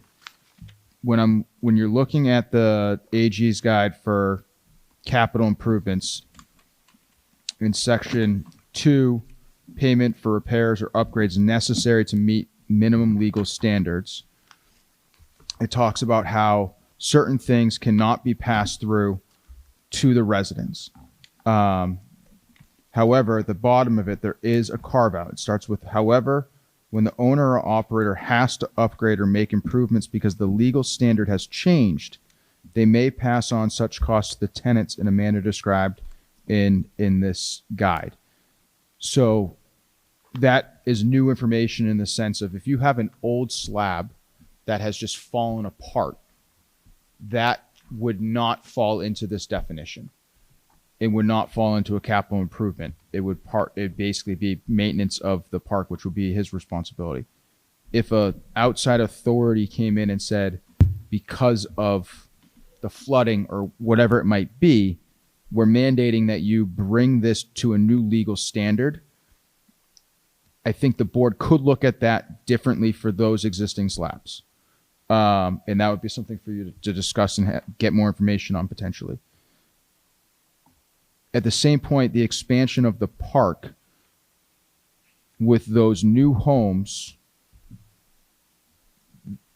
the 7 new homes, that falls squarely into an expansion of the park. These home sites did not exist, whether they're within the existing land boundary of the park. There wasn't the road there, and the expansion definition is very short and simple. If an owner operator expands the community to include new home sites, which it did, because those home sites did not exist. There were not pads there. Right. There was not a street there, even though, there was a street there. It was moved to facilitate this new structure. I don't know what West Bridgewater had at the time from a site plan review or permitting process for each of those new pads. But those new home site and manufactured homes, they may not charge the tenants for the cost of the expansion as a capital improvement. Community expansion is considered an investment by the owner operator, not a capital improvement. So I think the board has taken that position, just kind of reiterating after the presentation, those 7 new homes or however many new homes there were should not be treated the same as if there's a legal standard that changed for the existing slabs. You might want to look at that differently because that information had not been presented previously. Yeah.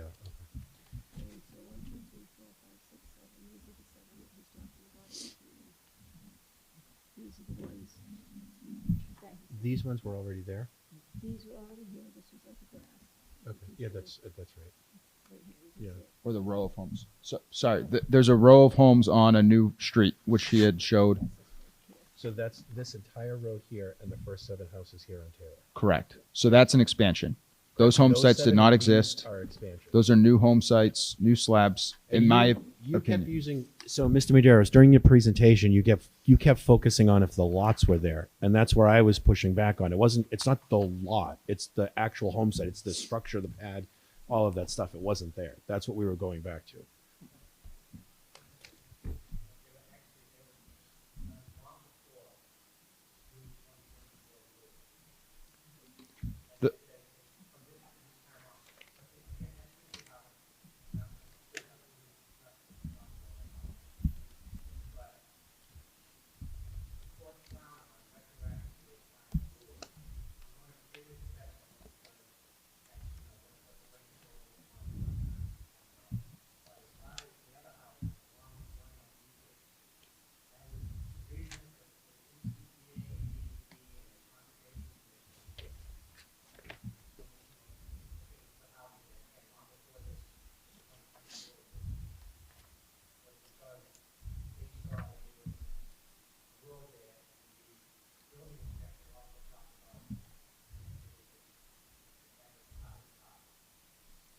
So I have to bring it up. See if it is. I don't believe the definition of capital improvement was different in 2017. that's where I was coming from.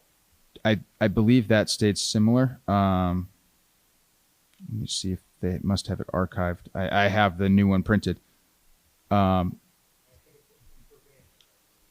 So I don't believe, because I remember I printed out the new one. I don't believe the definitions changed. I could check, but my my opinion to the board on that is we're here in 2025 applying Town of West Bridgewater's bylaw as it exists today, the Attorney General's guidelines as it exists today. It's not retroactive in the sense we're not applying a standard because you weren't here in 2017 petitioning for a rent increase. You're petitioning for the rent increase now. And the rules for capital improvements, as stated in the AG, are what they are now. And I don't think you're being held to a standard that's not applicable because we're talking about a petition in 2025 into 2026. I would also add that the raising of the park is the berm and not the building of the new structures or rebuilding of these slabs. I don't know that that's I don't know that I would agree with that. Only because the berm was to stop the water from coming into the park. Having been in the park before, some of the, when just after a rain, forget about them flooding, some of those homes, you couldn't get to them. You couldn't walk to them because the water, especially down towards the back, you couldn't walk to those homes because of the amount of water that was there. So that was just in the street. So Well, from what I understand, the berm was built in 2006, 2007, and now these new homes are going up in 2019. Not the new almost. homes. So, well, Well, the ones on EJ Madero's Way, yeah. yeah, those we're saying are an expansion. Those, Oh, I okay. think our opinion is that those are an expansion. Okay. What I would like to go back to and talk about, though, is these other home sites where they're replacing an existing building. So someone leaves, whatever the process is by which they become vacant, then he tears them down and has to redo the pad for the sake of raising it. Where in the documentation and if I rushed you through, I apologize. Where in that slide of the materials that we have, do we have, and I apologize if everyone can't hear me, where in our documentation is the directive to you to raise each home site by a foot? I see under the SBA section of his presentation with the SBA letters, it says approximately $96,800 to elevate the disaster damaged structure as required by the local building authority. So it doesn't specify specific lots. It only says that the damaged structures, and I think the damaged structures at the time in 2006 might be different than the ones that he's rebuilding now. Correct. That's my question is where do we have the specific direction? To Attorney Lamb's point, the way the document reads, it just earmarks certain dollars for that point in time remediation of some structure. It doesn't it's not specific. So what I was looking for is there anything in any of the documentation that you submitted either today or before that highlights where you were directed to, for every existing home site at that time, that anytime you have to remediate that, whenever you're going to rebuild a home there, you have to raise that by 1 foot. Where is that direction? It's from the building inspector in West Bridgewater, and it also says Is it in this documentation? prior plans previous accepted by SBA. Yes, sir. Can we just go back to that real quick? I just want to see. Again, that's just partial money that I have because, again, you see where I spent $2 million. Yes, sir. Install disaster mitigation measures, devices in accordance with plans previously approved by SBA. Okay, that's one of them. Go back another. Can you go back? I would another one? point out that the plans previously approved by the SBA would have been in 2006. They were approved then, but they were for. This is ongoing mitigation. The matter, again, if you ask your client if both her houses that she bought in the community were they raised up above the existing home, she'll tell you yes. Well, I think we just need the plans that show that the houses that we're talking Well, the about thing were is, included. There's a reference to the building authority in the town. It may not be on this one, but can you go to another SBA one? When you demolish an existing structure, Yes, sir. you're pulling a building permit, correct?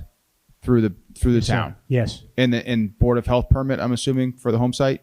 No, it's Just Board of, actually just building? strictly building permit. Yes, sir. And do you have anything from the building department as part of that that says for when you demolish a structure and you bring in a new home, that before the new home can be affixed to the site, it has to be elevated? That would be the new legal standard. The building department is saying There is a reference. when you take this home down, the new one has to be higher. There is a reference that refers to the building inspector. Yes, sir. This may not be it, but there is one. Paul. If you're doing that today, is that something that you need to have to do? Yes, throughout the whole park. Yes, ma'am. The whole park had to be raised up. Yes, ma'am. This is from the inspection, building inspector, zoning officer, Paul Stringham. I don't know what slide this is though. You know? It's, to Edward Maderos from West Bridgewater, building inspector. And it says to Ed, and it talks about all of his construction and building. And on paragraph 5, it says, every effort to construct this facility meeting flood-proof construction provisions under 780 CMR should be incorporated. It's probably in that. There's also another one that refers to the building inspector.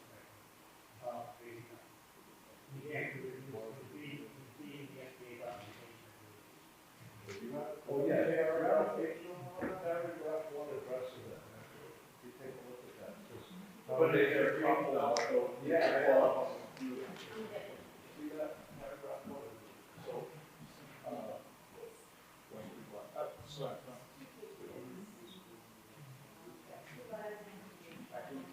yeah, that's it. Paragraph 1? Yeah. This is the first one.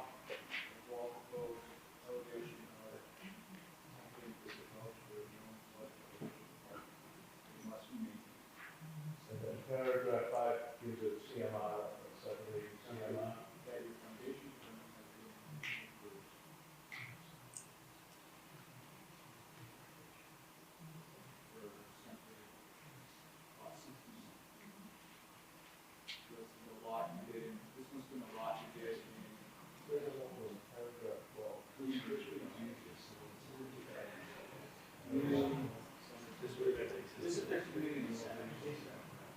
So this isn't for all the houses though? Yeah, it's not for every lot, it's specified. Okay. This is the building inspector saying for the community center, the foundation has to be at this level. So but every time you pull a permit for the revamping of a home site, does the building inspector impose the same condition on you?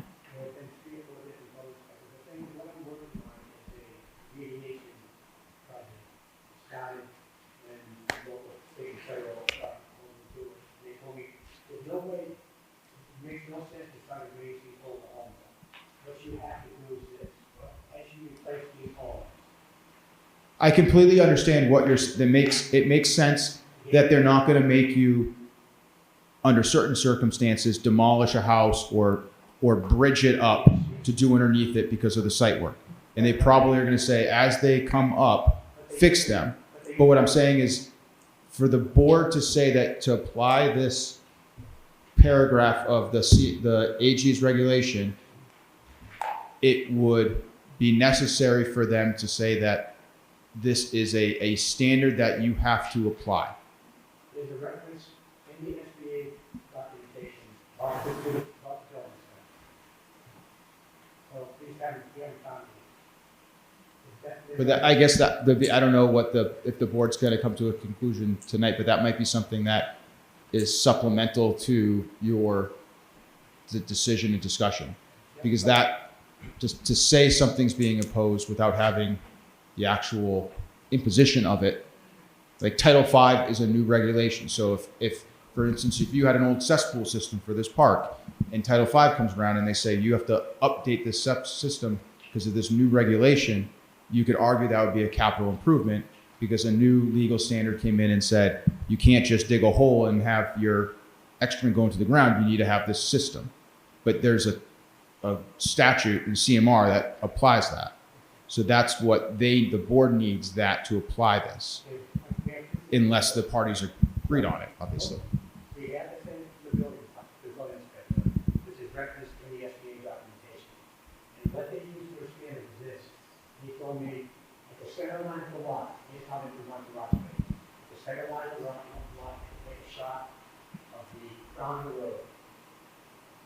Minimum of 1 foot above the crown of the road is the established elevation that they want. So that's where do you have, where is that memorialized or documented, or is it every individual permit you file, you get that instruction? I don't take the instruction, I've given the instruction, this is not a kind of remediation. Remediation in the community is still continuing. I know that, but where is the instruction that says you have to do this as part of the remediation for every home you remediate?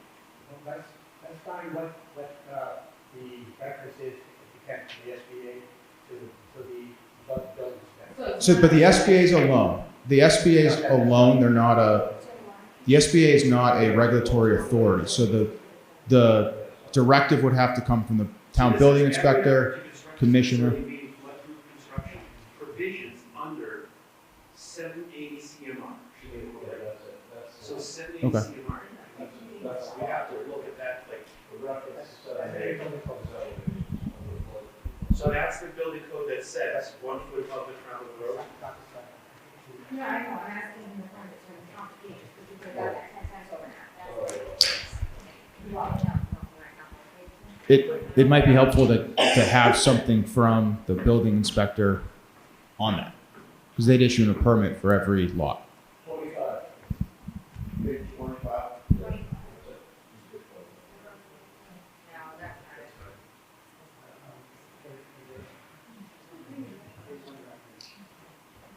No, that's not it. But this is tied specifically to the community. But that's what it is.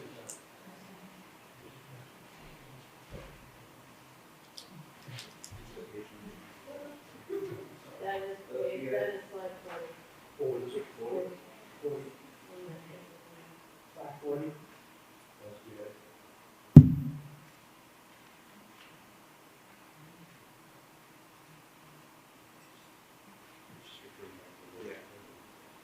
It's just referring to other roads, man.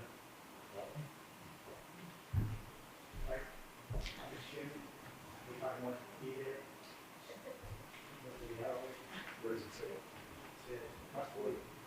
I would take exactly the damage. That's what I'm saying, is so we have to go back to the building inspector and just get something from them that says, yes, he's required for every one of the existing homes at the time of the flood, whatever, he has to elevate it by 1 foot above the ground. Yeah, but it would still be the rule, the rules. Again, this is the federal government, this is what this is. Right, but it's referring to the local. Right, so the local authority have given them the information, that's why. No, they're telling you, do it in accordance with the local authority. The local building inspector will be charged. Because the federal government doesn't control our town building. It's literally what it says. As required by the local authority. Right, so we get what the local building inspector does. We're trying to, so this is, we're trying to be fair, because I think, so,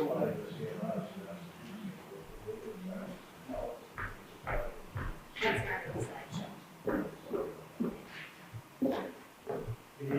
is that not in there? All right, so we're gonna have to, so, again, I guess, let me just say this. So, for everybody's benefit,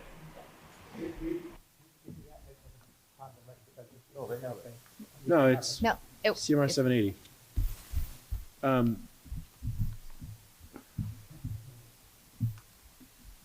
Thankfully, we have an attorney who can look up 780. Yeah. CMR. But I do think so because of the direction of the local authority, we should ask the building inspector for their opinion. I think we can provide a little bit of the context here that because of the floods that happened in the park, because of the remediation plan, it being sort of an ongoing remediation plan, is it the fact that every slab that is remediated, when the opportunity presents itself, is the park owner required to elevate those 1 foot above the crown of the road to be in compliance with flood prevention? Yeah, as part of that remediation plan. And we would want a response in writing to the board. Yeah, Mr. Chairman, I'd be happy to request the building inspector to address that. We'll do it. We'll take care of that. it. Thank you. Yes. Yep.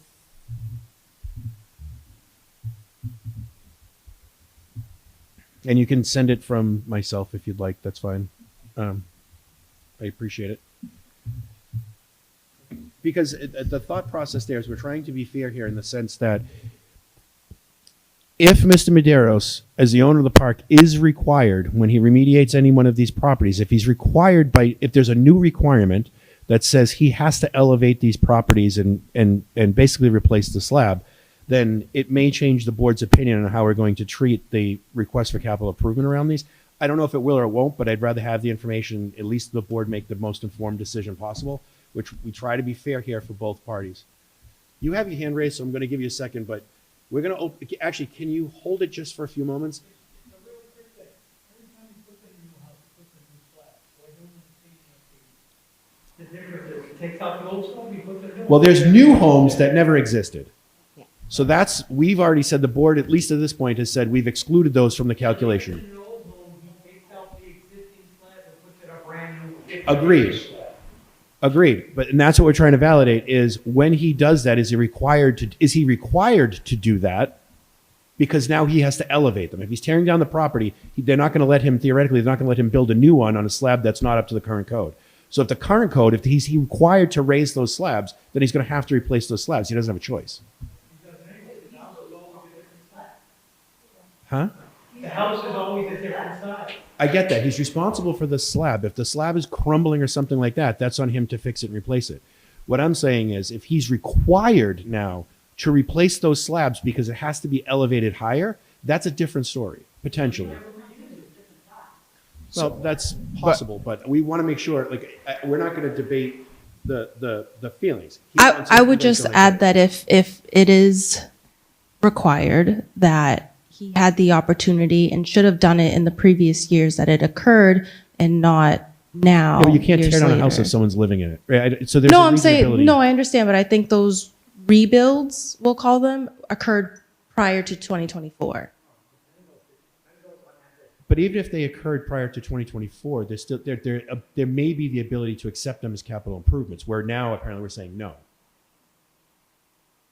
So that's what we're trying to determine. Excuse me? For what? With the list of homes.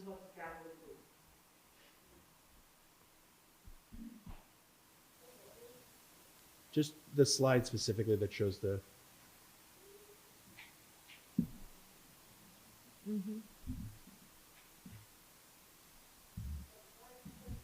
Yeah.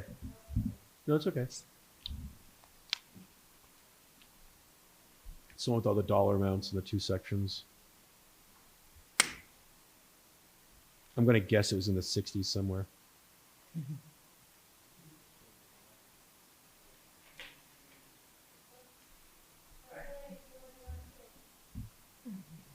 That was the one. Go back. So any cost relative to the space, and then engineering, grading, construction of roads, driveways, water, sewer lines, utilities, must be separately disclosed to a home purchaser, not the whole park. Why should we have to pay for every house that he puts in? If I'm buying my house, that's a capital expense he can pass on to the homeowner.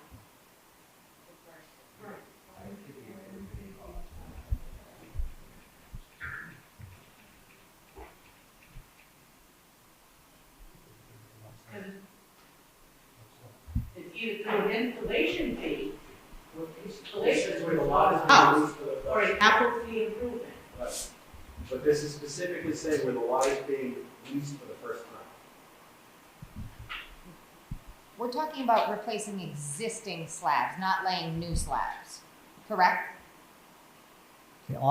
I have to put new slab in because the lots have to be raised, so that's a lot. Right, and that's the point we're trying to. Yes, sir, yes, sir. But this specifically says where the lot is being leased for the first time, so this isn't a replacement, this is talking about brand new.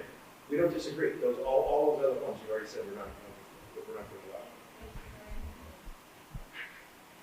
I think the argument that, correct me if I'm wrong, the argument that you're making is that there are new slabs on this capital improvement list that aren't replacement slabs. Correct. Okay, when he tears down a house, he builds up the land, puts a new slab. Okay, then That's let a me go replacement. back. Yeah, that's a replacement. That's what I'm talking about. Not just an empty lot that he's now putting a slab on for the first time. That's not a capital improvement. The EJ Madero's house, the roads at EJ Madero's, we're saying are all expansion, those are new homes. No, and I get what you're saying. With the existing homes, they're the old trailers with no slab. Yep. Okay?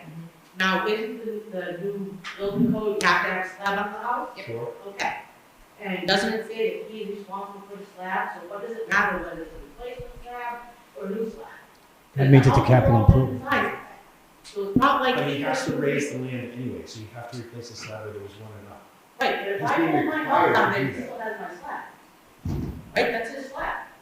So why does each tenant have to pay for everybody's slab? If he's now required to replace that slab, not because it's fallen, because he has to raise the land, that's what we're saying. I'm not saying we are, I'm just saying, to be fair to this process, we have to understand if that requirement is actually in place on him, because we may treat it differently. I can see him charging us to raise the property, but he still has to put slab on that house. So why are you paying for that? I guess what Tracy's saying is raising of the actual lot, I get what. right? But then the slab itself is at the capital. What I would say, so, would that be because at the time these were originally built, he wasn't required to have a slab there? But now he is required to have a slab there. Well, they were all older. But the property was already being leased. So it's not a new, So it's not new.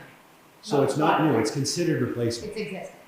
It would be Yeah. considered replacement. So to that point, so if you have, when the home was constructed in the 60s, 70s, they were allowed to be on probably footings, right? With dirt underneath it. The legal standard has now changed where when a new dwelling gets brought in, it needs to be on a slab. Correct? So that is a new legal standard that he has to apply. It's not an expansion of the park. It's not a new home site. It's a new legal standard that was applied through a code to him. This situation has that in some circumstances. Maybe there are some home sites that have footings.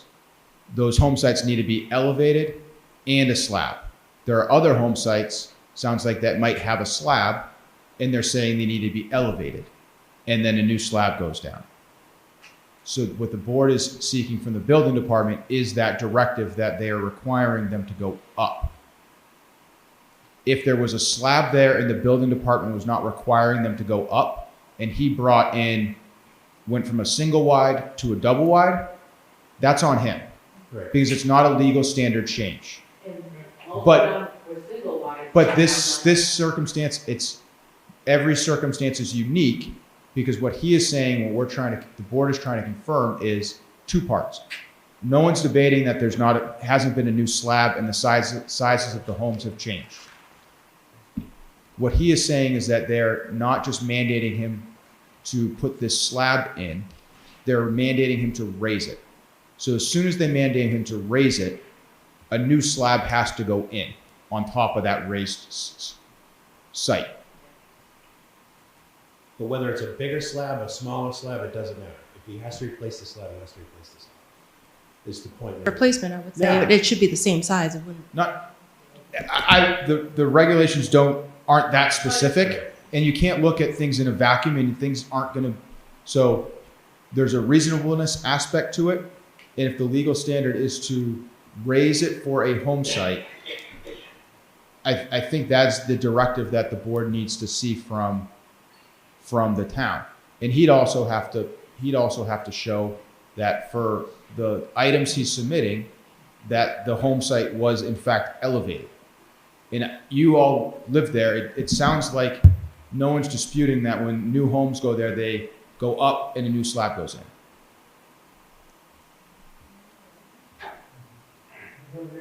Hold on one second, please, sorry. Deb, on the request to the, so let me ask you this, Attorney. Do we need to be specific about each of these properties, or just ask the question the way we intended, which was the general question? Is he required to raise them? If they're not I would start with the general question unless the board has a reason to get that enhanced information. That would probably be burdensome on the building department. But if the residents and the park owner all confirm that these sites have been elevated as they've been replaced, I think that we just would maybe want to check the boxes on those home sites. So I guess the question would be then, Attorney Lamb, so is there any, as far as you're aware, is there any contesting of any of the properties that they either had to be raised or that there wasn't a slab there originally and a slab had to be put on? Is there any other scenario that the tenants would contest those specific properties? No. Okay. What's your question, sir?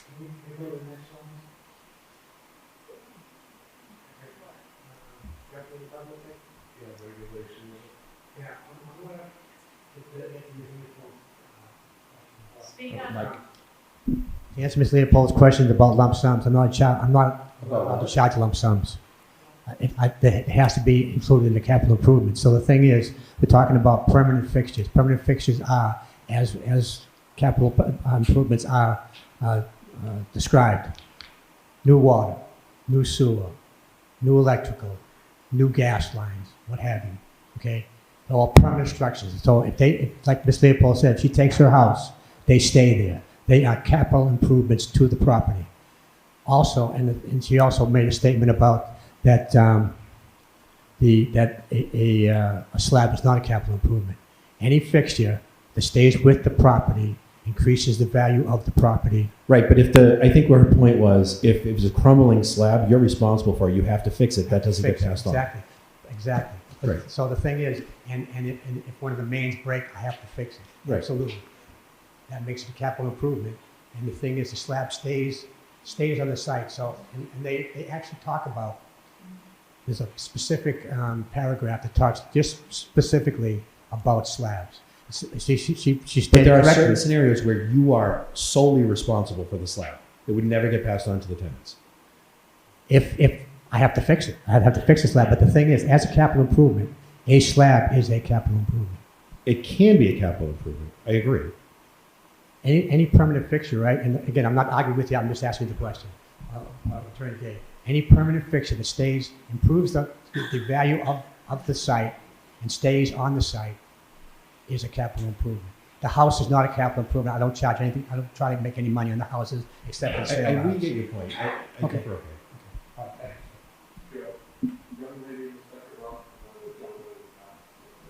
Can you come up to the microphone? I'm sorry. What is your name? Hughes. Thank I you. have a house I bought in 2020, and when I walked fights with Ed, we looked at Madeira, and that's where the berm is, and we looked at Jason. Can you hear me? I decided to go with the two-car garage instead of no garage, but I was never told I'm in a flood zone, because we're always talking about flood. Ed gave me an elevation certificate. My mortgage company would not take it. I am in a flood zone. Halfway up Jason is in a flood zone, maybe Madeiras way back there where the clubhouse is. I have to pay $2,000 a year because I have a small mortgage for flood insurance. The elevation certificate, I think it said 17 feet above water. They won't accept it at the mortgage company. So FEMA says I'm in a flood zone. So am I always going to be in a flood zone? Do I have to move my house one street over? I just want to ask, because we're talking so much about flood and elevation. I I would appreciate tell the you- certificate. It's probably a valid question, and I'm Yeah. not dismissing it. I would Yeah. just tell you that it's outside of the purview of this board to provide an answer to that. I don't have an answer for you, and I can't control it. No. This board doesn't have jurisdiction over No. that. So, But I am elevated. It just didn't make any difference.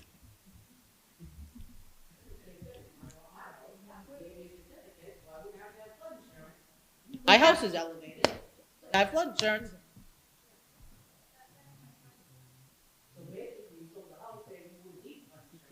Now you've already signed the paperwork.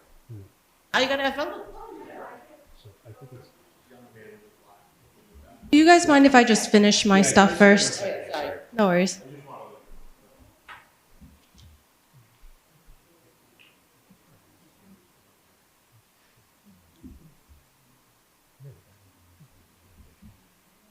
good, sorry. Okay, thanks. So on the topic of capital improvements, I'd ask that the capital improvements be amortized over 15 years and not 10 years. And that's per the IRS amortization schedule. And I'd also ask that the berm be included in that amortization schedule. So whatever you decide on the berm costs. So what you're asking, I just want to be clear. If we were going with a 10-year time frame, and we were saying, if the board was considering a 10-year time frame for amortization, and that amortization schedule was supposed to start in, I'm making it up, 2020, we would be picking up year 6 now for the next 4 years. You're saying extend it to 15. Yes. Okay. We have to just make sure we have that as something we'd have to vote on as part of the decision-making process. Please. And that the berm be included as part of that amortization schedule, because the way it is right now, I think the monthly payments are just being included in the monthly calculations as opposed to the total cost of the berm being amortized over 10, 15, whatever years. We took in No, I know that, but in our calculation, we took the monthly payment the way it was laid out, or did we take the expense, amortize it, and then come up with, did we calculate a monthly payment? Yeah, no, but specifically for the SBA loan. Oh, okay.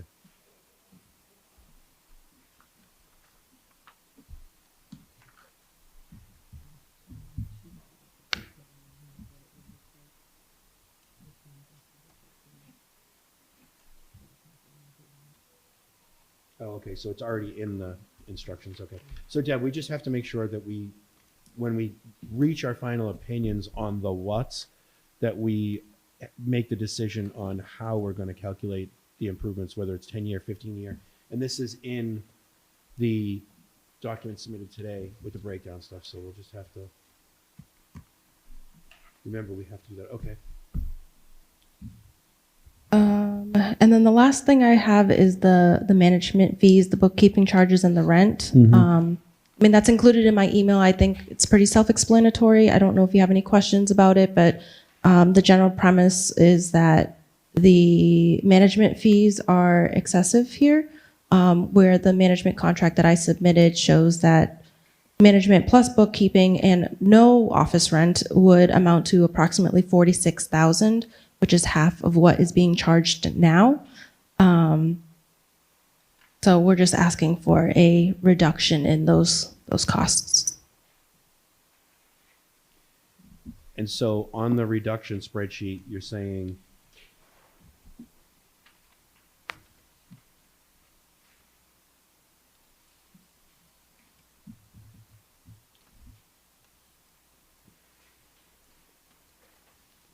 so just to make sure I'm clear, you've eliminated the management fee and you've reduced the bookkeeping and rent? On my calculations, yes. I did it based off.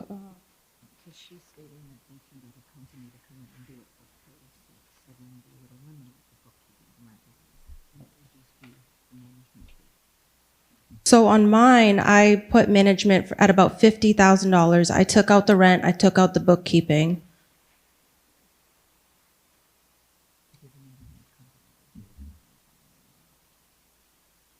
And then I imagine there's going to be some services, so I added those kinds of services in. But can we address this now? So what you're essentially asking for, as it applies to the management expenses and the rent, you've added a $50,000 line in the so you've removed the rent and you've added a $50,000 line for the assumption that you could get a third-party management company to do this for $50,000 and they wouldn't charge you the rent to be baked into their $50,000 fee. Correct. And the bookkeeping charges. But that would, so I'm just going to ask the question of the attorney. I think I know the answer, but I don't want to assume. That would require us, theoretically, to be able to mandate that the park owner hire. No, I'm not asking that the board mandate he hire a third party. I was giving the third party contract as a reference point to show you that the management fees should not include the bookkeeping, should not include the rent, because this is what the industry this is what the industry standard is in terms of management. Okay, just note that we would have to vote on that, Deb, as to whether or not we would accept that. I mean, it's in here, so we have it.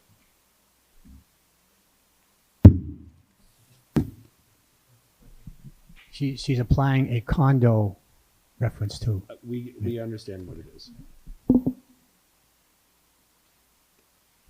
And I'm not trying to shut you down, Ed. I apologize. I didn't mean to be dismissive there. You've already shared in the presentation your logic we get it. Pleasure. I guess to that point, I would just add that the tenants do not trust the management situation right now, and a lot of them feel that they cannot reach out to their current property manager, and I believe he's rarely on site. So to the extent that we are paying for a lot of these services, it's not adequate or sufficient. And with that, I guess I'll open the floor to the tenants if they have any questions, comments, or concerns. Okay. So the young man with the black jacket on that's been waiting patiently for his question, can I ask you to come down to the mic? It's just a question to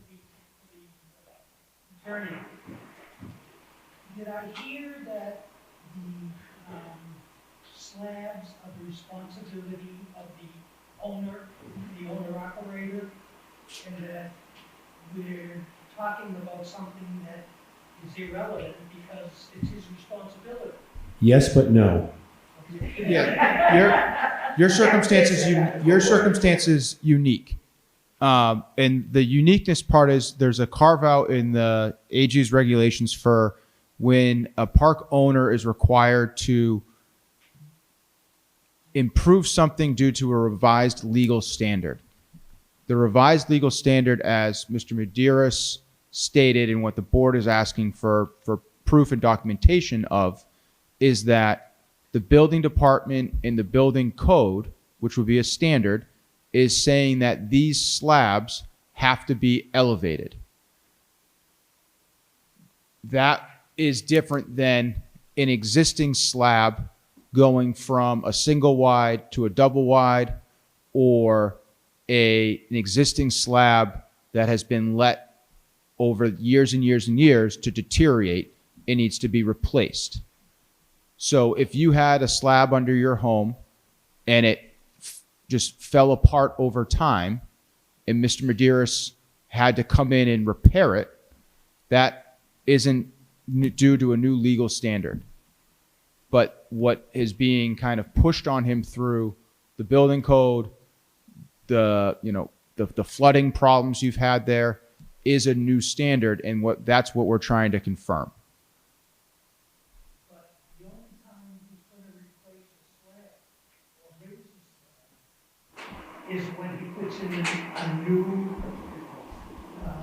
house. He's not going to come to my house, move my house, off my slab, and raise it and put my house back. Which is why we asked the question of the properties that were listed as capital improvements, where there was a slab that was replaced or added. Is there any scenario the tenants would contest in the sense that it didn't get elevated? It was just replaced from a single wide to a double wide. It didn't need repair. Like if there's nothing like that, and the only times that a slab was replaced on a property where there was a home If it was due to one of these regulation changes, because there wasn't a slab, it was on footings, now it has to be a slab, and or it has to be raised and a new slab put in, then that would be. Does that make sense? So to clarify, Right, and but that's If I why can it contemplates that in the remediation. That's why it's this ongoing remediation. so in the most If it's in fact true, that's what we're trying to validate. in the most simplest terms, for clarification, if the government more or less requires him to replace the slabs, then we would have to pay for it. If they didn't require it, then we wouldn't have to pay for it. Correct. Some government, correct. Local or state.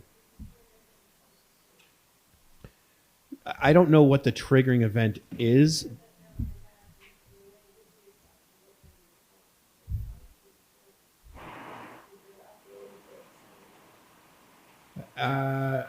So think of it, I guess, think of it this way. Take yourself out of the park. You have an existing home on Cape Cod Bay. It's a cottage that was built in the 50s. It's at flood level, right? You decide your house burns down. You want to rebuild that house. That house is going up on stilts. You can't build it where it originally was. Mr. Medeiros purchase a home through right of first refusal, however he acquires the home on it within the park, wants to knock it down, put something else there. He can't put it back where it was. That's what we're asking for him to confirm, that he can't put that back where it was without this improved legal standard. So think of constructing a home within a flood zone, going from being on a foundation to being elevated is the standard that how I would interpret that. I saw a rush for other hands. Were there other questions? I really would prefer the mic thing, but if you're going to sit there, just get it loud. Just a point, like you brought up Oak Point rent and all that. They have a pool, they have a beautiful clubhouse, they have a huge park. So just for what it's worth, and I'm not trying to shut you down. I just want to make sure you understand. Our board's approach is to look at the expenses for the last 12 months, come up with the rent, calculate it rate. We're not price shopping. I appreciate that he brought it, but we're not. Correct. That means, though, based on the expenses, you could double, right? I mean, a lot has happened in the last 5 years. So it doesn't mean it's going up or down and it's never going to get in that level, but it just means we're not comparing and trying to find a reason. That's not how our process is designed. Other questions? I saw more hands. We're coming back here again, so if you don't have them tonight, there'll be another session. So, Write them down. all right.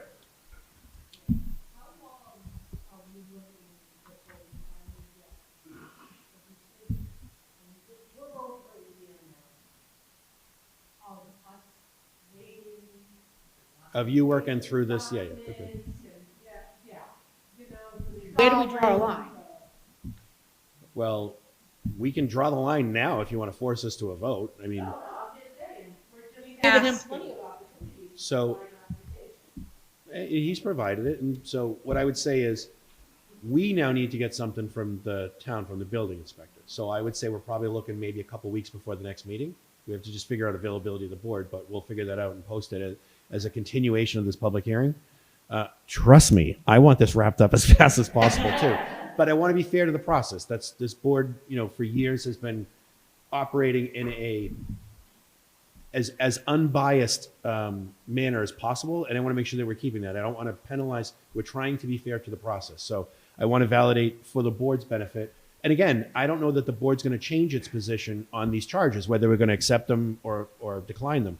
But I'd like to at least validate that there is a requirement being placed on Mr. Medeiros, so we can at least go back and review those capital improvement requests with through that lens. But I would also look at, if he is tearing down the hole, and needs to build it up and put a slab, he's also putting a brand new hole. Never let a good crisis go to waste. He's probably putting a bigger slab for a bigger home, but he has to replace it. There's nothing we can do about that. Hey, he wants to do that, that's fine, but again, it's a new hole. It's a replacement. No, it's brand new. Never been leased before. Not the same owner. On an existing lot. On an existing, Where it that's was the point. already We don't leased. write the rules, right? Like, we have to just follow them, and that's what it says currently, right? So it was an existing lot, he has to bring it up to code. It wasn't just like, oh, now I'm gonna put a lot on that piece of land. That's not what we're talking about. We're talking about, in order to put a home there, when there was a home there prior to, he's gotta bring it up to code. That unfortunately, or for you at least, would qualify, maybe, possibly, I don't know, we haven't decided, but might be a capital improvement. You know, because it's basically this, kind of the same scenario of a new lot that hasn't been built. You know, he's still making a profit, a very good profit off of this house. And that's why we want to confirm that that's something that's actually being required of him today and not just on those properties at the time of the flood.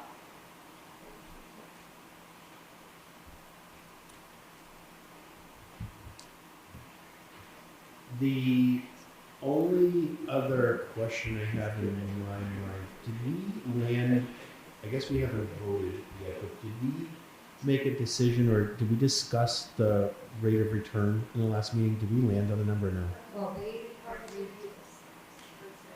All right, so they did agree to the 6.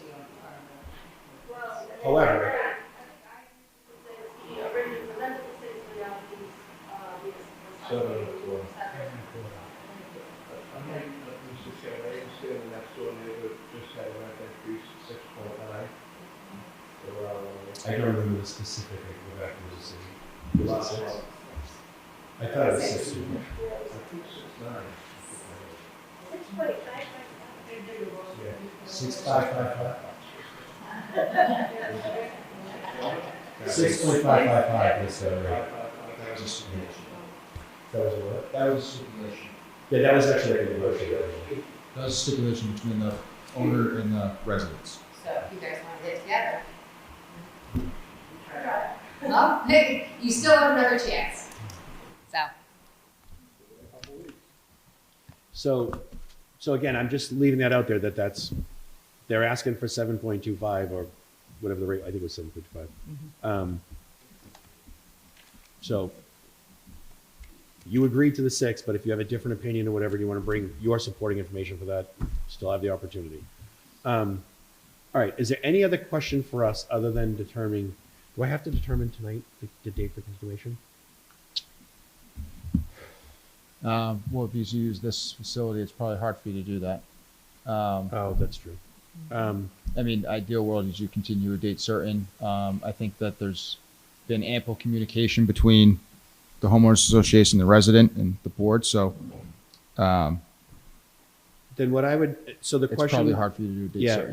what I would ask the board to do then is by tomorrow, can you just send Deb your availability over the next, like, let's just say 4 weeks, just in case? And then Deb, can you check the availability of the event to school just to see if we can get this? And if not, if you have to move it, that's fine. But we'll get you our availability tomorrow. And then what we'll do, hopefully, if not by end of day tomorrow, by Monday, we can get back to both parties with when, and I know Ed, Mr. Maderos, you were traveling or something before, so you weren't around. Are you going to be around, or do we need to go through you before we reserve this space? Because that's going to be problematic. I'll have to try to find anything when. All right, then we'll reach out to you guys and let you know both parties. Sorry.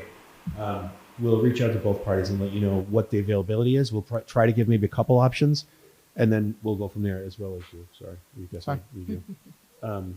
It's his billable pleasure to be here, but what's that? As long as it doesn't snow, I'm good. You're in the wrong area. I know. He'll have to Well, work. that's what I do for work. No, not really. I've had enough of it. All right, then with that, Not enough. are there any other questions before we wrap this up? All right, then with that, do we have a motion to continue the public hearing until a date to be determined? Yeah. Make a motion. Second? Any discussion? All in favor? Aye. Okay, is there anything else we need to wrap up tonight? No? Do we have a vote to exit the public Would you hearing? need are there any meeting minutes? Yeah, we'll Yeah, do that we as a can. real public meeting, but do we have a motion to close the public hearing portion of the Make a meeting? motion to close the public hearing. Second? All in favor? Aye. So moved. Okay. So we have meeting minutes and stuff, basic board stuff to do. You're more than welcome to hang out. It's awesome. So-